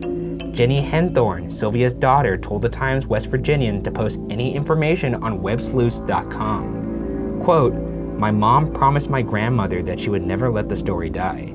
That's what my brother and I are doing now, end quote. After all these years, the question still remains. What really happened to the Sodder children that one fateful night? Was this truly the result of a tragic house fire? Or were the children actually kidnapped? Hopefully, for the sake of the remaining family, all of these questions will be answered. But for now, the case remains unsolved. I do think that there was some foul play at hand here. Something's going on. Someone took those kids. You think they're still alive today? Maybe. Because they're still out there, I think. I believe they're out there. They would have to be, right? If you have a parent who ever told you that they were stolen in a fire, and given a wonderful breakfast the next day, let us know. This week on BuzzFeed Unsolved, we covered the unfortunate murder of the unknown boy in the box. This case has been highly requested and is as bizarre as it is mysterious. I love bizarre, and I love mysterious. So I am titillated. Yeah, you look like you're excited to hear about this boy and his box. Yeah. Okay. I am. Well, let's get into it. On February 25th, 1957, the body of a boy was found in a box in an illegal dumping ground near Ferry Road in Philadelphia. The boy was estimated to be around 4 to 6 years old, weighed 30 pounds, and stood 3 feet 3 inches. He was found naked, but wrapped in a blanket. The boy's hair was cut, and his body was recently washed. There were small scars in several places, including his chin, groin, and left ankle, some of which suggested he underwent a medical procedure. Head injuries were determined to be the cause of death, and there were no witnesses. Wait, so I was excited to hear about this boy who lived in a box. I told you, it's not as magical as it sounds. They just found a dead kid in a box? That's it? Yeah. I mean, I'm sure there's gonna be more weird details, but I thought it was gonna be like, oh, and boy, did he not like his box. And he spent years in his box not liking his box. I mean, this was the titular moment. We just went over why this boy was in a box, because he was dead. What else do you want? Well, The Boy in the Bubble, the movie starring John Travolta, he spent so much time in that bubble. You we have see a a lot of bubble content. You have a habit for citing movies as evidence. I've never seen this movie. I just know it's about John Travolta, and he can't go That's outside even worse. because germs will kill him, and he has to stay in plastic, and he kisses a girl. Through the plastic. We're moving on. Okay. The body was first found by a young man who was walking through the abandoned lot. Strangely, this man waited a full day before tipping off the police. And even stranger, it turns out that a second man had previously found the boy's body, but had not contacted the police because he claimed he did not want to get involved. That's fair. Yeah, I thought that was odd and maybe damning at first, but now that I think about it, if I found a boy in a box, You immediately make yourself a suspect when you say, I found this boy in this box. I found a boy in a box. I had nothing to do with it. And then the police sergeant on the other line's like, you're like, oh, tell me more about this boy in the box. Does he like his box? And he's like, no, he was He dead. hates it. He was dead. Because he's dead. Exactly. With the cold weather at the time of year and the delayed phone call from the person who found the body, it wasn't possible to accurately estimate when the boy had passed away. In hopes of finding his identity, the police kept the boy at the morgue while visitors from over 10 different states tried to identify the boy by looking for any significant marks, to no avail. Police sent out 400,000 flyers of images of the boy to police stations, post offices, and courthouses all over the country. Even the American Medical Association sent out a description of the boy, but it led nowhere. What kind of description are they sending out? It's just, oh, it's a boy. He was in a box. I mean, they have He's like dead. defining, kids have faces. I know, but they all kind of look the same. When babies are born, everyone goes, oh, what a cute baby. That's a baby. Either your baby's ugly or normal. I mean, when you came out, I imagine they go, whoa, that's a huge noggin. I was a very ugly baby. I imagine your first steps were your head dragging along the floor like some kind of crab creature. Okay. Well, that is not true. Is that enough head jokes for you? Yeah, that's plenty. Okay. The police compared the child's footprints to hospital records in the area. Fingerprints were taken of the boy, but no record was found to prove the boy ever existed. I mean, it's strange to just see that somebody's completely off the grid. What kind of box are we talking? I know this isn't... It's funny you would ask that because that's exactly what we're about to get into. I have the mind of a detective. Yeah, it's the first clue. Good. You don't have the mind of a detective. You just... I think I do. You stumbled upon a question for once that, actually pertained to the story. Oh. You could sip your tea all you want. I'm just saying it's clearly a coincidence.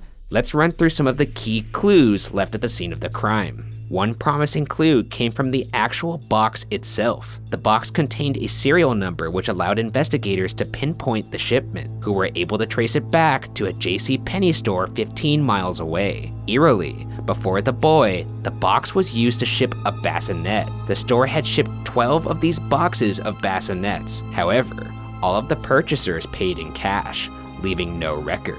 8 purchasers ended up contacting the police when they read about the story in newspapers to go on record that they either still had the boxes or had put the boxes out for trash collection. Though, the police were able to determine that the box was shipped to Upper Darby, Pennsylvania. This all makes sense. What do you have against Pennsylvania? I don't know. It's quiet up there. People got too much free time. You know what happens next. What do they even do? What's Pennsylvania known for? Putting boys in boxes. I wouldn't say that Pennsylvanians have a proclivity for boxes. I think if you and look boys. at their state flag, you'll see a boy in a box. False. No, okay, you know what? The blanket was examined by the Philadelphia Textile Institute, which believed the blanket was made either in Granby, Quebec in Canada, or Swannanoa, North Carolina. But there was no way to tell where this particular blanket was purchased since thousands were made and sold. Ultimately, the blanket lead was a dead end. Poor guy working on that lead. Yeah. You're gonna find something with these blankets if you just follow the trail. And you're like, all right, we're doing some work here. It looks like it was made in the country of Canada. They only made a few thousand of them. Another propitious clue was a hat found 15 feet near the box, a blue corduroy Ivy League style cap, size 7 1/8. It was labeled Eagle Hat and Cap Company, and made by the small company owner, Mrs. Hannah Robbins, in South Philadelphia. Dump a hat, dump a boy. People dump things in lots. Yeah. There's a boy in a box in a lot. Also, not always intentionally. You lose a hat in a lot. Well, I'm pretty sure the boy in the box was dumped there intentionally. That's probably intentional. No one's like dragging a boy in the box and then like, as they get home, they're like, I'm forgetting something. Janet, we left the box. Our boy was in that box. Mrs. Robbins remembered the man who purchased the hat because she had customized it for him. The man, who was described as blonde between the ages 26 and 30, requested that a leather strap and buckle be added to the hat. He paid in cash, and she never saw him again. Detectives visited over 100 stores within the area, but nobody recognized the hat nor the boy. There was also strands of hair found on the boy's body, suggesting a hasty haircut, and one forensic artist named Frank Bender believes the boy was possibly raised as a girl. In fact, Bill Kelly, an original investigator of the case, recounts that in 1957 and 1958, A West Coast artist did circulate a rendition of the child as a girl, but it never produced any leads. Wow, they're really going all out for this. So it could have been a girl in the box, but it wasn't. It was a boy. Maybe he had like long hair. Or maybe, like, I cut my hair throughout most of college, my own hair. I mean, it's cheap. You did? Yeah. How'd that turn out? Do we have any pictures Pretty of that? good. People were actually pretty impressed when I told them. With all these dead ends, let's get into the theories of what could have possibly happened to this boy and who he could be. The first theory comes from authors Lou Romano and Jim Hoffman, who came across a lead from a man in Philadelphia who said that his family once rented a place to a man who sold his son. Possibly the boy in the box. Who sold his son? Yeah, so he rented a place to this guy who sold his son. He sold his Which son? is weird because unless he was there to actually see the sale go down, that's not something you really tell somebody in passing. No. Wow, the place is beautiful. I'm selling my son tomorrow. I'll take it. How much is it? How many bedrooms? We'll need $60 one of them. bucks. Can you believe it? How much is rent again? A forensic pathologist looked at photos of the boy's potential father and possible brother and agreed that similarities would warrant further laboratory testing. He found similarities in the facial structure, the helix of the right ear, and the nose. A DNA sample was taken from the man they believed to be the brother. Oddly, investigators on Philadelphia police did not say whether they would test DNA to compare the potential brother to the DNA of the boy in the box. They only said they would, quote, investigate further, end quote. Okay, here's what I don't get about that. If we had a possible match on this boy in the box and you had an opportunity to compare it to DNA of a suspect or a person that's possibly a relative, why not just do it? How much do DNA tests cost? That's true. It doesn't make sense to me, but apparently nothing came of it. You know, maybe they did do it and nothing came of it and they just didn't report it. Could be. Or it's just, you know, bureaucracy, man. Or a cover-up. Or a cover-up. The second theory comes from medical examiner Remington Bristow, who investigated the case for over 36 years. Bristow gathered newspaper clippings of the boy and spent thousands of dollars of his own money and countless hours trying to identify the boy. He traveled all the way to Arizona and Texas for leads. Bristow even consulted with a psychic who held staples from the bassinet box, hoping he or she could gather some clues. Bristow went even as far as carrying a mask of the boy's face in his briefcase. Okay. Let's think about some things here. The last two went a little off the edge. Yeah. Especially the latter. That doesn't even seem helpful. So would you wear it and go to people and be like, do you know me? Do you see my little boy face? Does this look familiar to you? You know what's even weirder? Even if he didn't open with that and he's like interrogating someone like, you seen this kid? No. All right, let me pull out one more thing. Clip. Now. Now have you seen him? And they're just like, no, could you please leave my home? Can you please leave? Bristow theorized that the boy died accidentally. His freshly cut hair and nails indicated that he was well taken care of. Perhaps the boy's family never came forward because they did not want to be charged with murder. Based off of a psychic's clue, Bristow looked into a foster family that lived nearby where the boy was found. The foster family had already been interviewed by the police. At this foster family's 1961 estate sale, Bristow found a bassinet that he believed could have previously been stowed in the box the boy was found in. They don't know what the other bassinets looked like? That's weird. Yeah, I guess nothing must have came of that because it's like it may have looked like it. Then again, keep in mind this is not an official investigation. Yeah, I know. This is just a man with a passion. A passion for justice. Yeah. Respectable.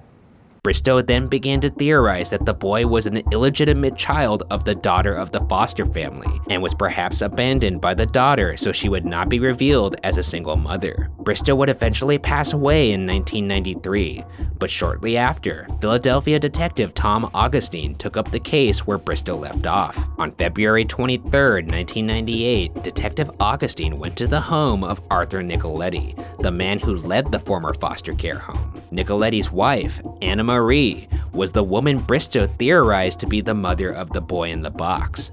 In addition to being Nicoletti's wife, Anna Marie was also Nicoletti's stepdaughter. So he married.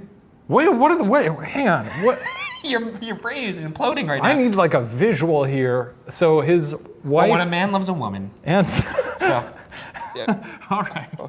But it's his It's his wife. Yeah, it's not incest technically because it's not. Yeah, anytime you have to say, it's not incest technically, that's not great, Ryan. True, but it isn't. It's not his blood. Okay. Anna Marie told Augustine that she did have a boy who passed away in bizarre fashion, with morgue records supporting her statement. His cause of death was electrocution from a nickel ride outside of a store, once again leading to a dead end. That's pretty funny. Do you think she was like, hey, here's a nickel, Timmy, I'm gonna go inside and get some groceries, I'll be right back? Or the more horrifying version of that, do you think she made him ride the ride and sat there and watched as he was apparently having too much fun and got really excited and was like, yeah! And then... You think he screamed like R2-D2?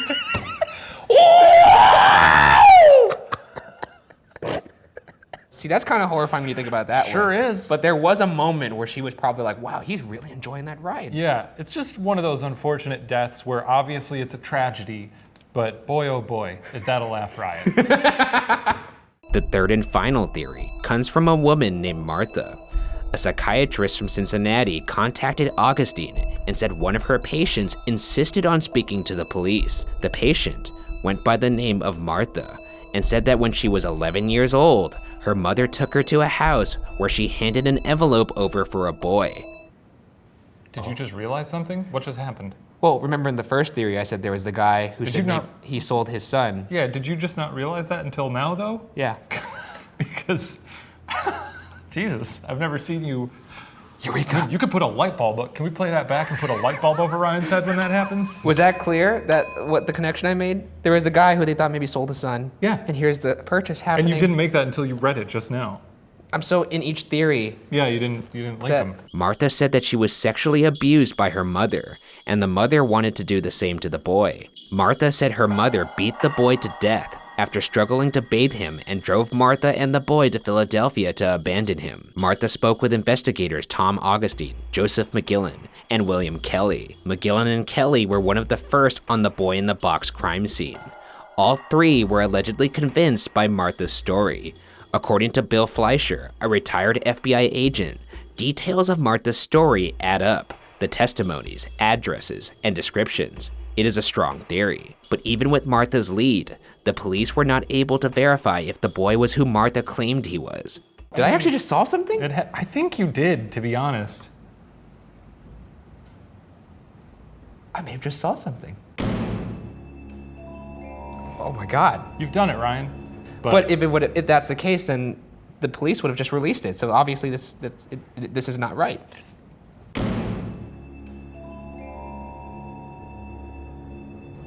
Feels right. Wow, doesn't take a lot to convince you. Either way, to this day, the boy's identity remains a mystery. His grave is marked as America's Unknown Child at the Ivy Hill Cemetery in Philadelphia. To this day, people are mystified as to why nobody had come to claim him. Perhaps someday, we will learn who this boy was and what happened to him. But for now, the case remains unsolved.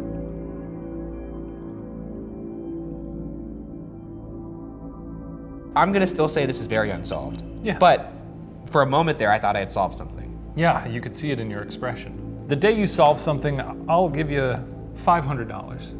Oh, wow, 500 real dollars? Yeah. I could go to Disneyland with that kind of money. That'll last me a couple days, maybe. Thank you, Shane. Let's make it 200. $200? That's still good. Oh my, you're so generous, Mr. 500 Madej. is too much. I got groceries to buy. Okay, well, But there you something- have it. Shane's gonna set me for life if I ever solve something with that 500 big ones. 200 queens, baby. This week on BuzzFeed Unsolved, we discussed the sudden disappearance of Cynthia Anderson, who vanished from her job in Toledo, Ohio almost 40 years ago. I don't like the sound of that. Vanishing from your job? I would rather vanish from my home. That's true. Vanishing on the job, you're still working and then you just want to go home for the day. Too bad, you got vanished. All right, let's just get into it. In August of 1981, Cynthia Jane Anderson was preparing for a new chapter in her life. The 20-year-old had been raised in a very religious household of Christian fundamentalists. following a schedule packed with church prayer meetings, church swimming events, church camping trips, seasonal church parties, and church worship on Sundays. Cynthia's father, Michael Anderson, described Cynthia as a quiet, obedient type of girl who never made waves, yet had lots of friends. It's too much church. Can't be going to church that much, right? Too much church. I mean, look, I don't know if we need to turn this into a commentary on the church. It's not a commentary. I'm just saying it's too much church. She was a woman of faith who wasn't making any trouble. That's all that's communicating there. I mean, she could have made trouble.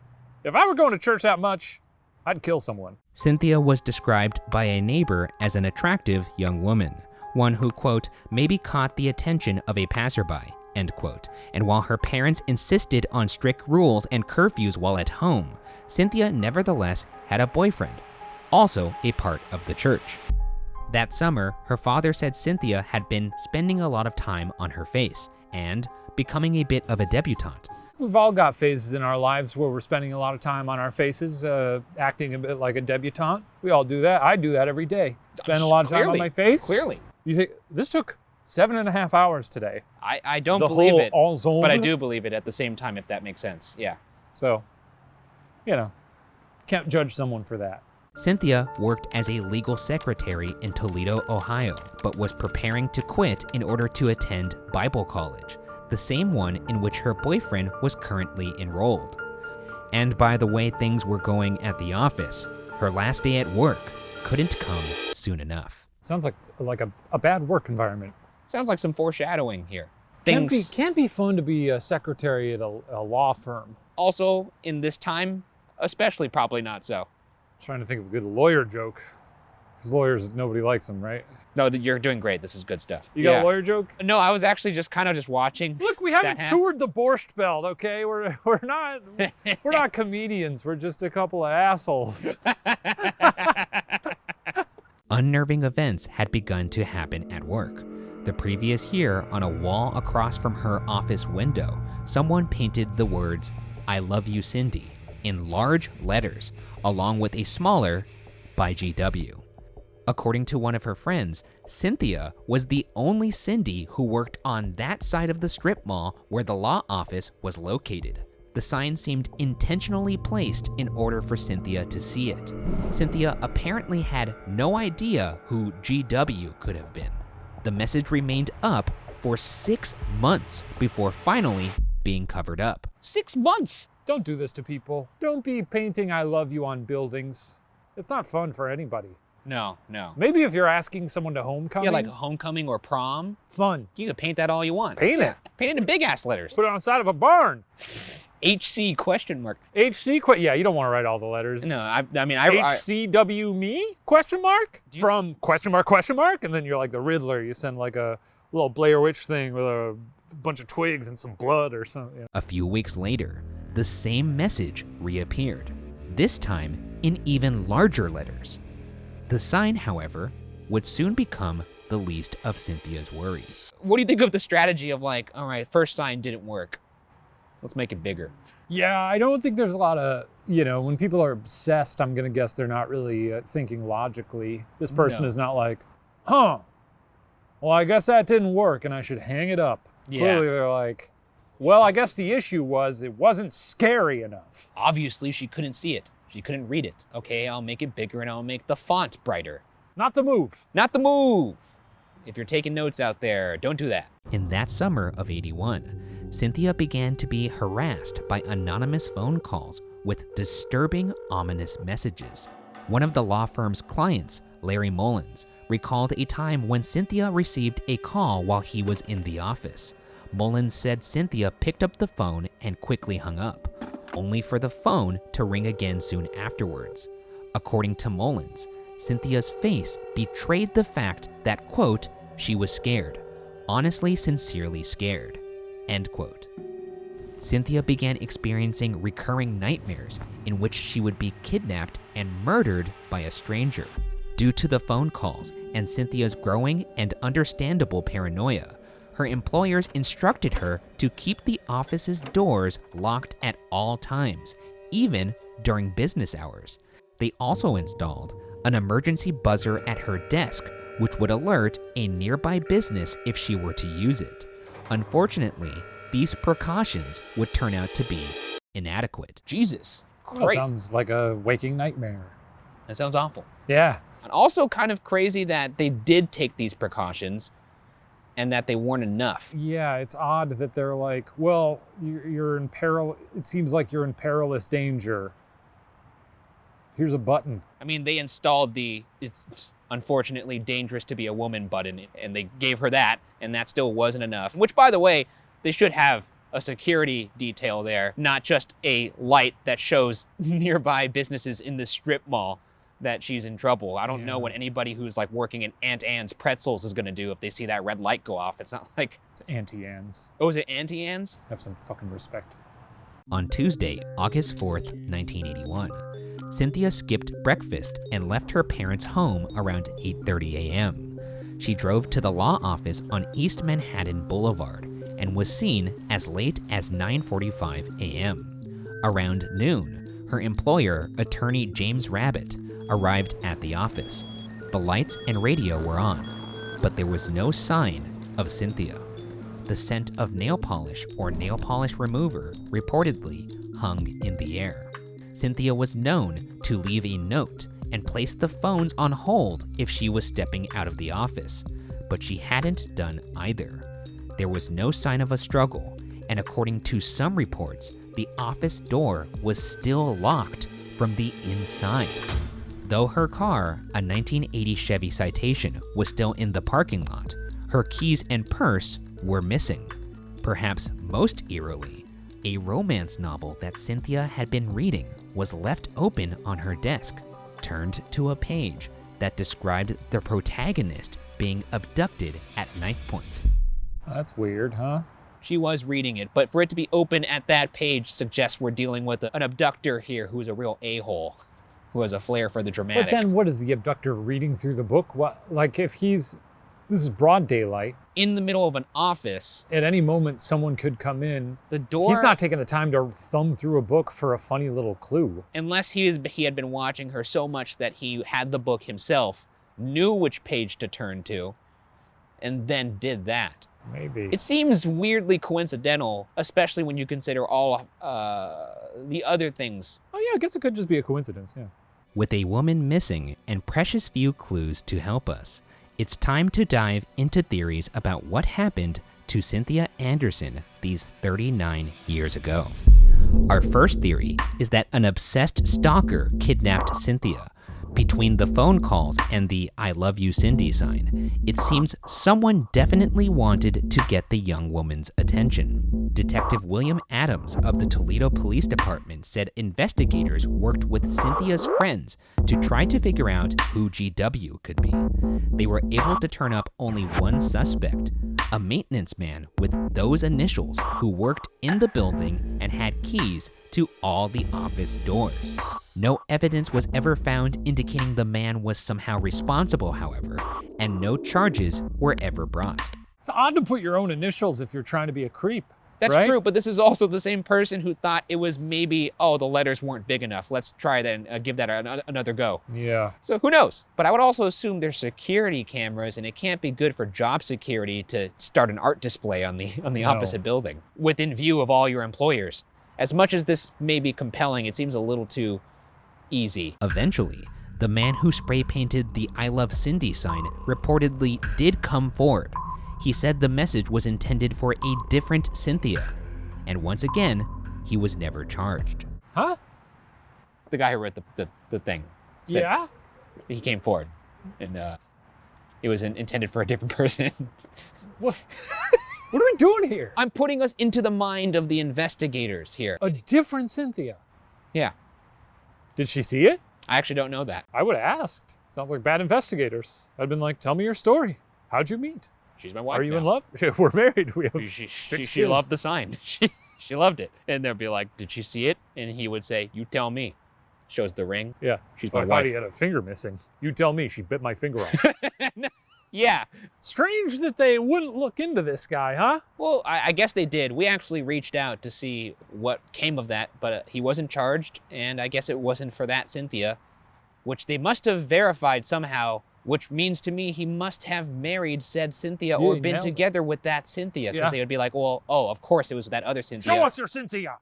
Where is she? Jesus Christ, here's my wallet. There's 4 kids. See, you can see that's Cynthia. That's me and her, please. Flip, flip, flip, flip, flip. A month after Cynthia disappeared, police received an anonymous phone call from a nervous, whispering female voice. The caller claimed Cynthia Anderson was being held in the basement of a white house. There were apparently 2 houses next to one another, owned by the same out-of-town family. The woman on the phone claimed to know the son of the family was the one holding Cynthia.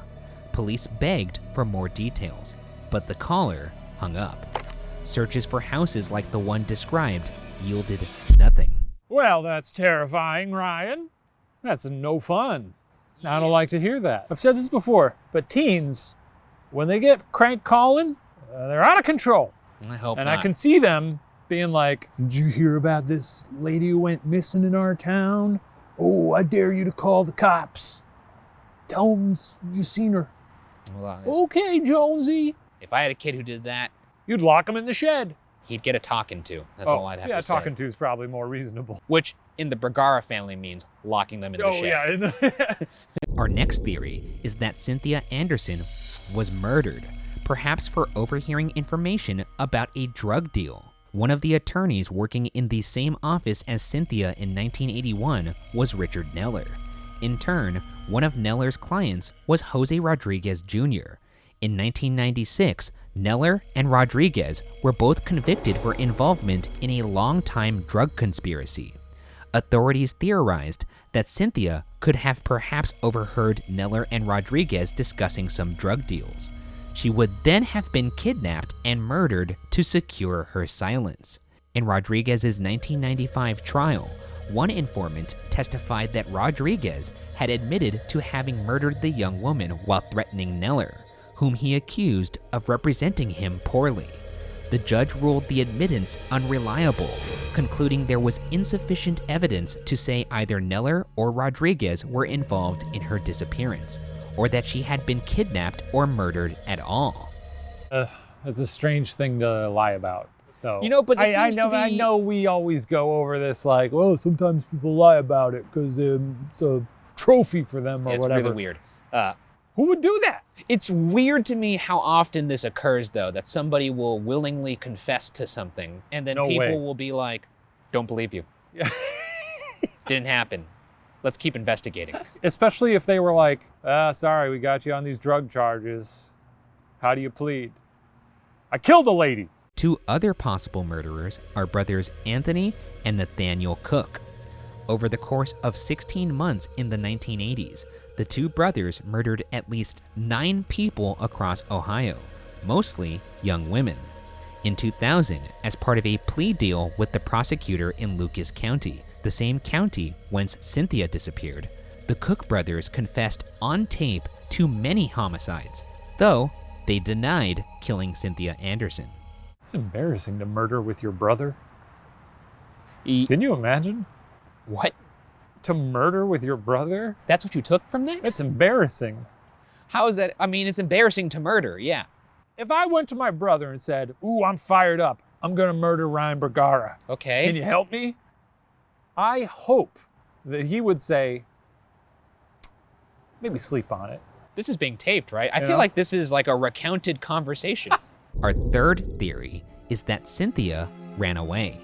The Anderson household had been described as a strict one, as Cynthia's sister described, quote, "My parents wanted us involved with church, and we were," end quote. Perhaps Cynthia, staring down the barrel of attending Bible college with a boyfriend who was also a part of the church, wanted to see the world apart from her sheltered vantage point, and walking away was the easiest way to do so. As we already mentioned, Cynthia's father had noted her further taking interest in her looks and dieting in the weeks leading up to her disappearance. He suggested these changes may have, quote, contributed to his daughter going missing, end quote. This is a thin line to walk. A lot of church. And I didn't want to front load the episode with this, but it seems like it's unavoidable now. A lot of church. You can't just keep saying a lot of church. A lot of church. I mean, it would... Church. What are you doing Sunday? Church. Tuesday, church. Wednesday, church. How about some church? Want to do some more church? What's your boyfriend like? Well, he likes church. What do you guys do for fun? Church. It's true, it's a lot of church. What are you going to study in school? More church. We study Bible. Unfortunately. Moderation. So what are you going to be doing for the rest of your life? Just church? Moderation is key. I'm out of there. Moderation is key. I'm bleaching my hair. I'm plucking all my eyelashes out. That's crazy. I'm getting out of there, man. The runaway theory is bolstered by the absence of any signs of struggle and the fact that the doors to the law office were locked.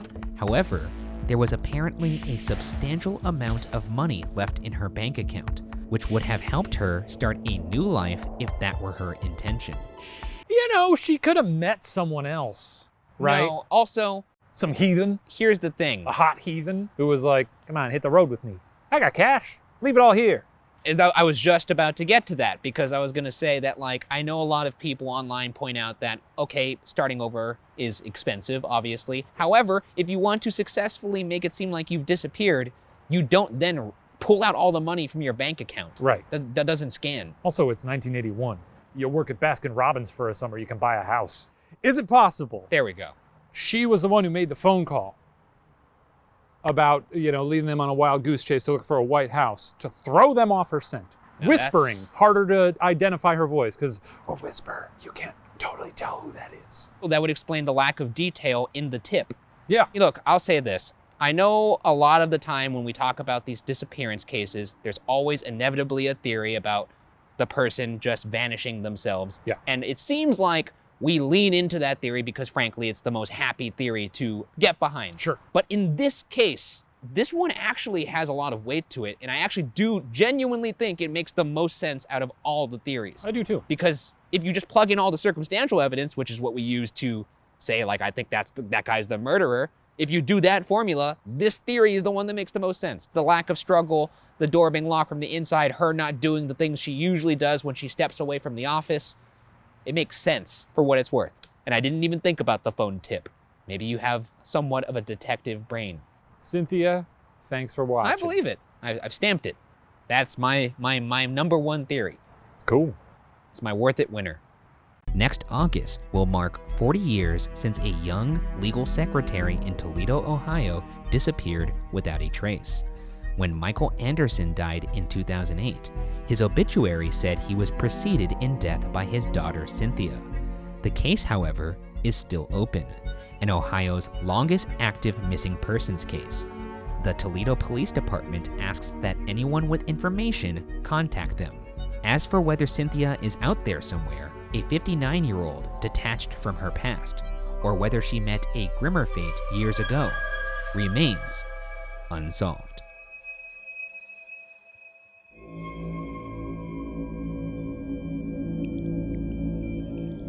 Well, look, I hope that last theory is true, and if that is true and you're watching this, Cynthia, I don't think you are, I hope you're having a great life. Yeah, I'm rooting for her.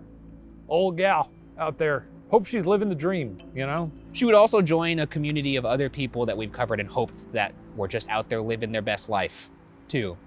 I mean, it's possible. It's possible. People have done it. People have gone off the grid, changed their lives. It's easier than you think. Well, if you vanished, I would look for you if you wanted me to look for you. Thank you. But I guess I wouldn't know, unless we had some kind of like code or like a signal. Like if I go to your house and they're like, yeah, nothing, we don't have no trace of Shane Madej, everything is as it was when he left. There's still food on the table, but if in the food there's a single avocado slice, I'll know. That's the signal that you just wanted to get away forever. What I'll do is I'll put a grain of rice in my mailbox. I feel like it needs to be a little more substantial than that. That's my signal. I don't think that's Look a good... for rice in the mailbox. It's a stupid signal. All right, let's fix the camera. So today we're driving to the Stay on Main Hotel, or as it was formerly known, the Cecil Hotel, as part of an ongoing series where I tell this guy true crime stories. And today we have the privilege of actually going there because it's in LA. And this place happens to be the site of one of the most bizarre mysteries I've ever read. All right, so we're in our hotel room now. I guess it's time to tell this story. In a giant red chair that's shaped like a hand. So on January 26, 2013, 21-year-old Canadian tourist Elisa Lam checked into the Cecil Hotel in downtown Los Angeles. On February 19th, 18 days from the last time she was seen, Elisa Lam's body was found naked and floating in a 4-foot by 8-foot water tank on the roof of the Cecil Hotel where she was staying. This sounds horrible. You want to know what it was that led to her discovery? It was hotel guests complaining about the low water pressure from the hotel. Yikes. One couple after the fact reported that the water would come out black before normalizing and that it had a bad taste, but didn't complain at the time because they thought that was normal for LA. Are you gonna drink the water? No, I'm not gonna drink the water. No, don't drink that. Come on, man. Cheers. You're a savage. Tastes clean. I mean, it has been 3 years. It tastes just like water, but it's too much for me to bear. I can't. Plus, there's like this weird fucking water pipe thing going on up here. Another interesting piece of info is from a statement from the hotel manager. And apparently, when Elisa checked into the hotel, she was originally in a hostel-style shared room, but later was moved to her own private room due to complaints from her roommates of odd behavior. It turns out the last time she was seen was actually on surveillance footage from the hotel elevator. I'm gonna show you the key points of it. Show me, there's footage? Yeah, what you're about to see is, I don't want to see, is there dead? I don't want to see anything. No. It's weird. I'll tell you that, it's weird. All right, so this is the surveillance footage from the elevator. This is the last time she was seen. So that's her.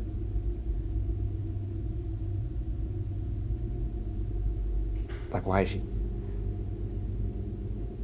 It like looks like she's hiding. I'm not sure what. Looks like someone was chasing her, but I feel like you wouldn't get out of the elevator if someone was chasing you.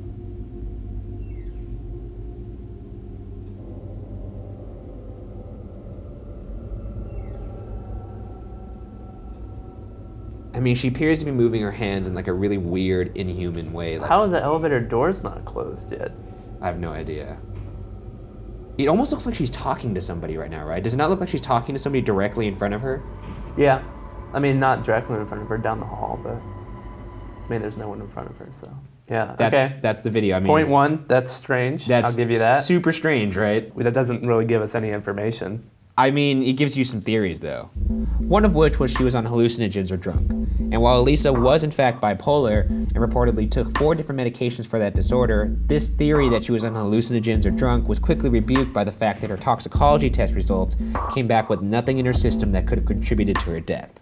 So, yeah, but that if she's bipolar just right there, that could explain why she was doing that. It's possible. Yeah. Another theory was that she was actually murdered, but the autopsy showed no visible signs of trauma on her body. So if evidence suggests that it wasn't foul play and that it wasn't drugs, many wonder what could have led Elisa to actually climb in the tank herself. And that's a good question because nobody knows even how she got up there. I mean, in fact, to get to the roof, Elisa would have to either A, climb up the fire escape, and there's 3 at the hotel, but you'd have to go out a window to do that. B, go through a locked rooftop door that would set off an alarm if open, and no alarm was heard that day. Once she even got up there, which at this point, after seeing that video, I think it's highly unlikely she was able to do that, but okay, fair enough, she got up there somehow. She would have to get on the tank platform, climb up a 10-foot ladder, open a 20-pound lid, get into the tank, and somehow close the fucking lid after she got in. And then you also gotta remember she was naked, so that means she either took her clothes off before, Or the somehow, clothes never found. the clothes were found in the tank. So she must have taken the clothes off in the tank. Or they were thrown in. Or they were afterwards. thrown in, exactly, yeah.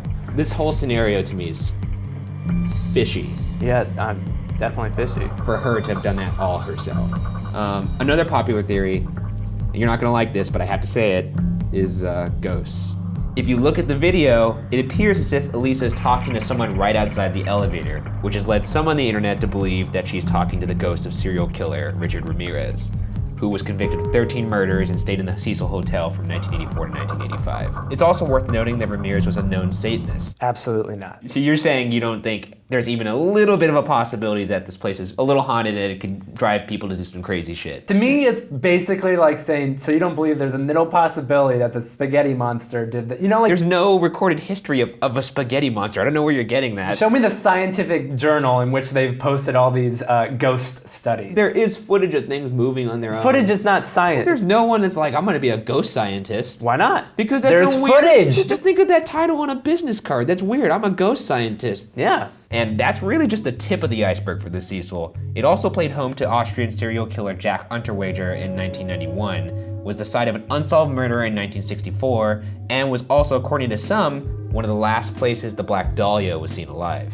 And to pile it on even more, there have been numerous accounts of people who have jumped to their death from the roof of the Cecil to the point where longtime residents refer to the hotel as the suicide. If anything, that goes against the ghost theory because there's already a recorded history of it being easy for people to get up onto the roof. Therefore, it must have been easy for her to get up onto the roof. Let me check to see if it's actually the roof or if it's just jumping. Oh, okay. Now you're changing your story because it doesn't fit your designed ghost story package. You see, you can't just I'm gonna check. change the facts in order to. I'm gonna serve you up a fresh truth pancake right now. We'll see how you like it. Hold on. I do like pancakes. Jumped to their deaths from the building. Never says the roof. Authorities ultimately ruled Elisa's death was an accidental drowning. I'm just feeling bad for the family whose people are like. And that's exactly what my next point was gonna Yeah. be. Is like lost in all the madness is the family. Yes. Who also actually filed a wrongful death lawsuit against the hotel, which Good. was eventually dismissed. What? But like I said before, the real tragedy is to the family.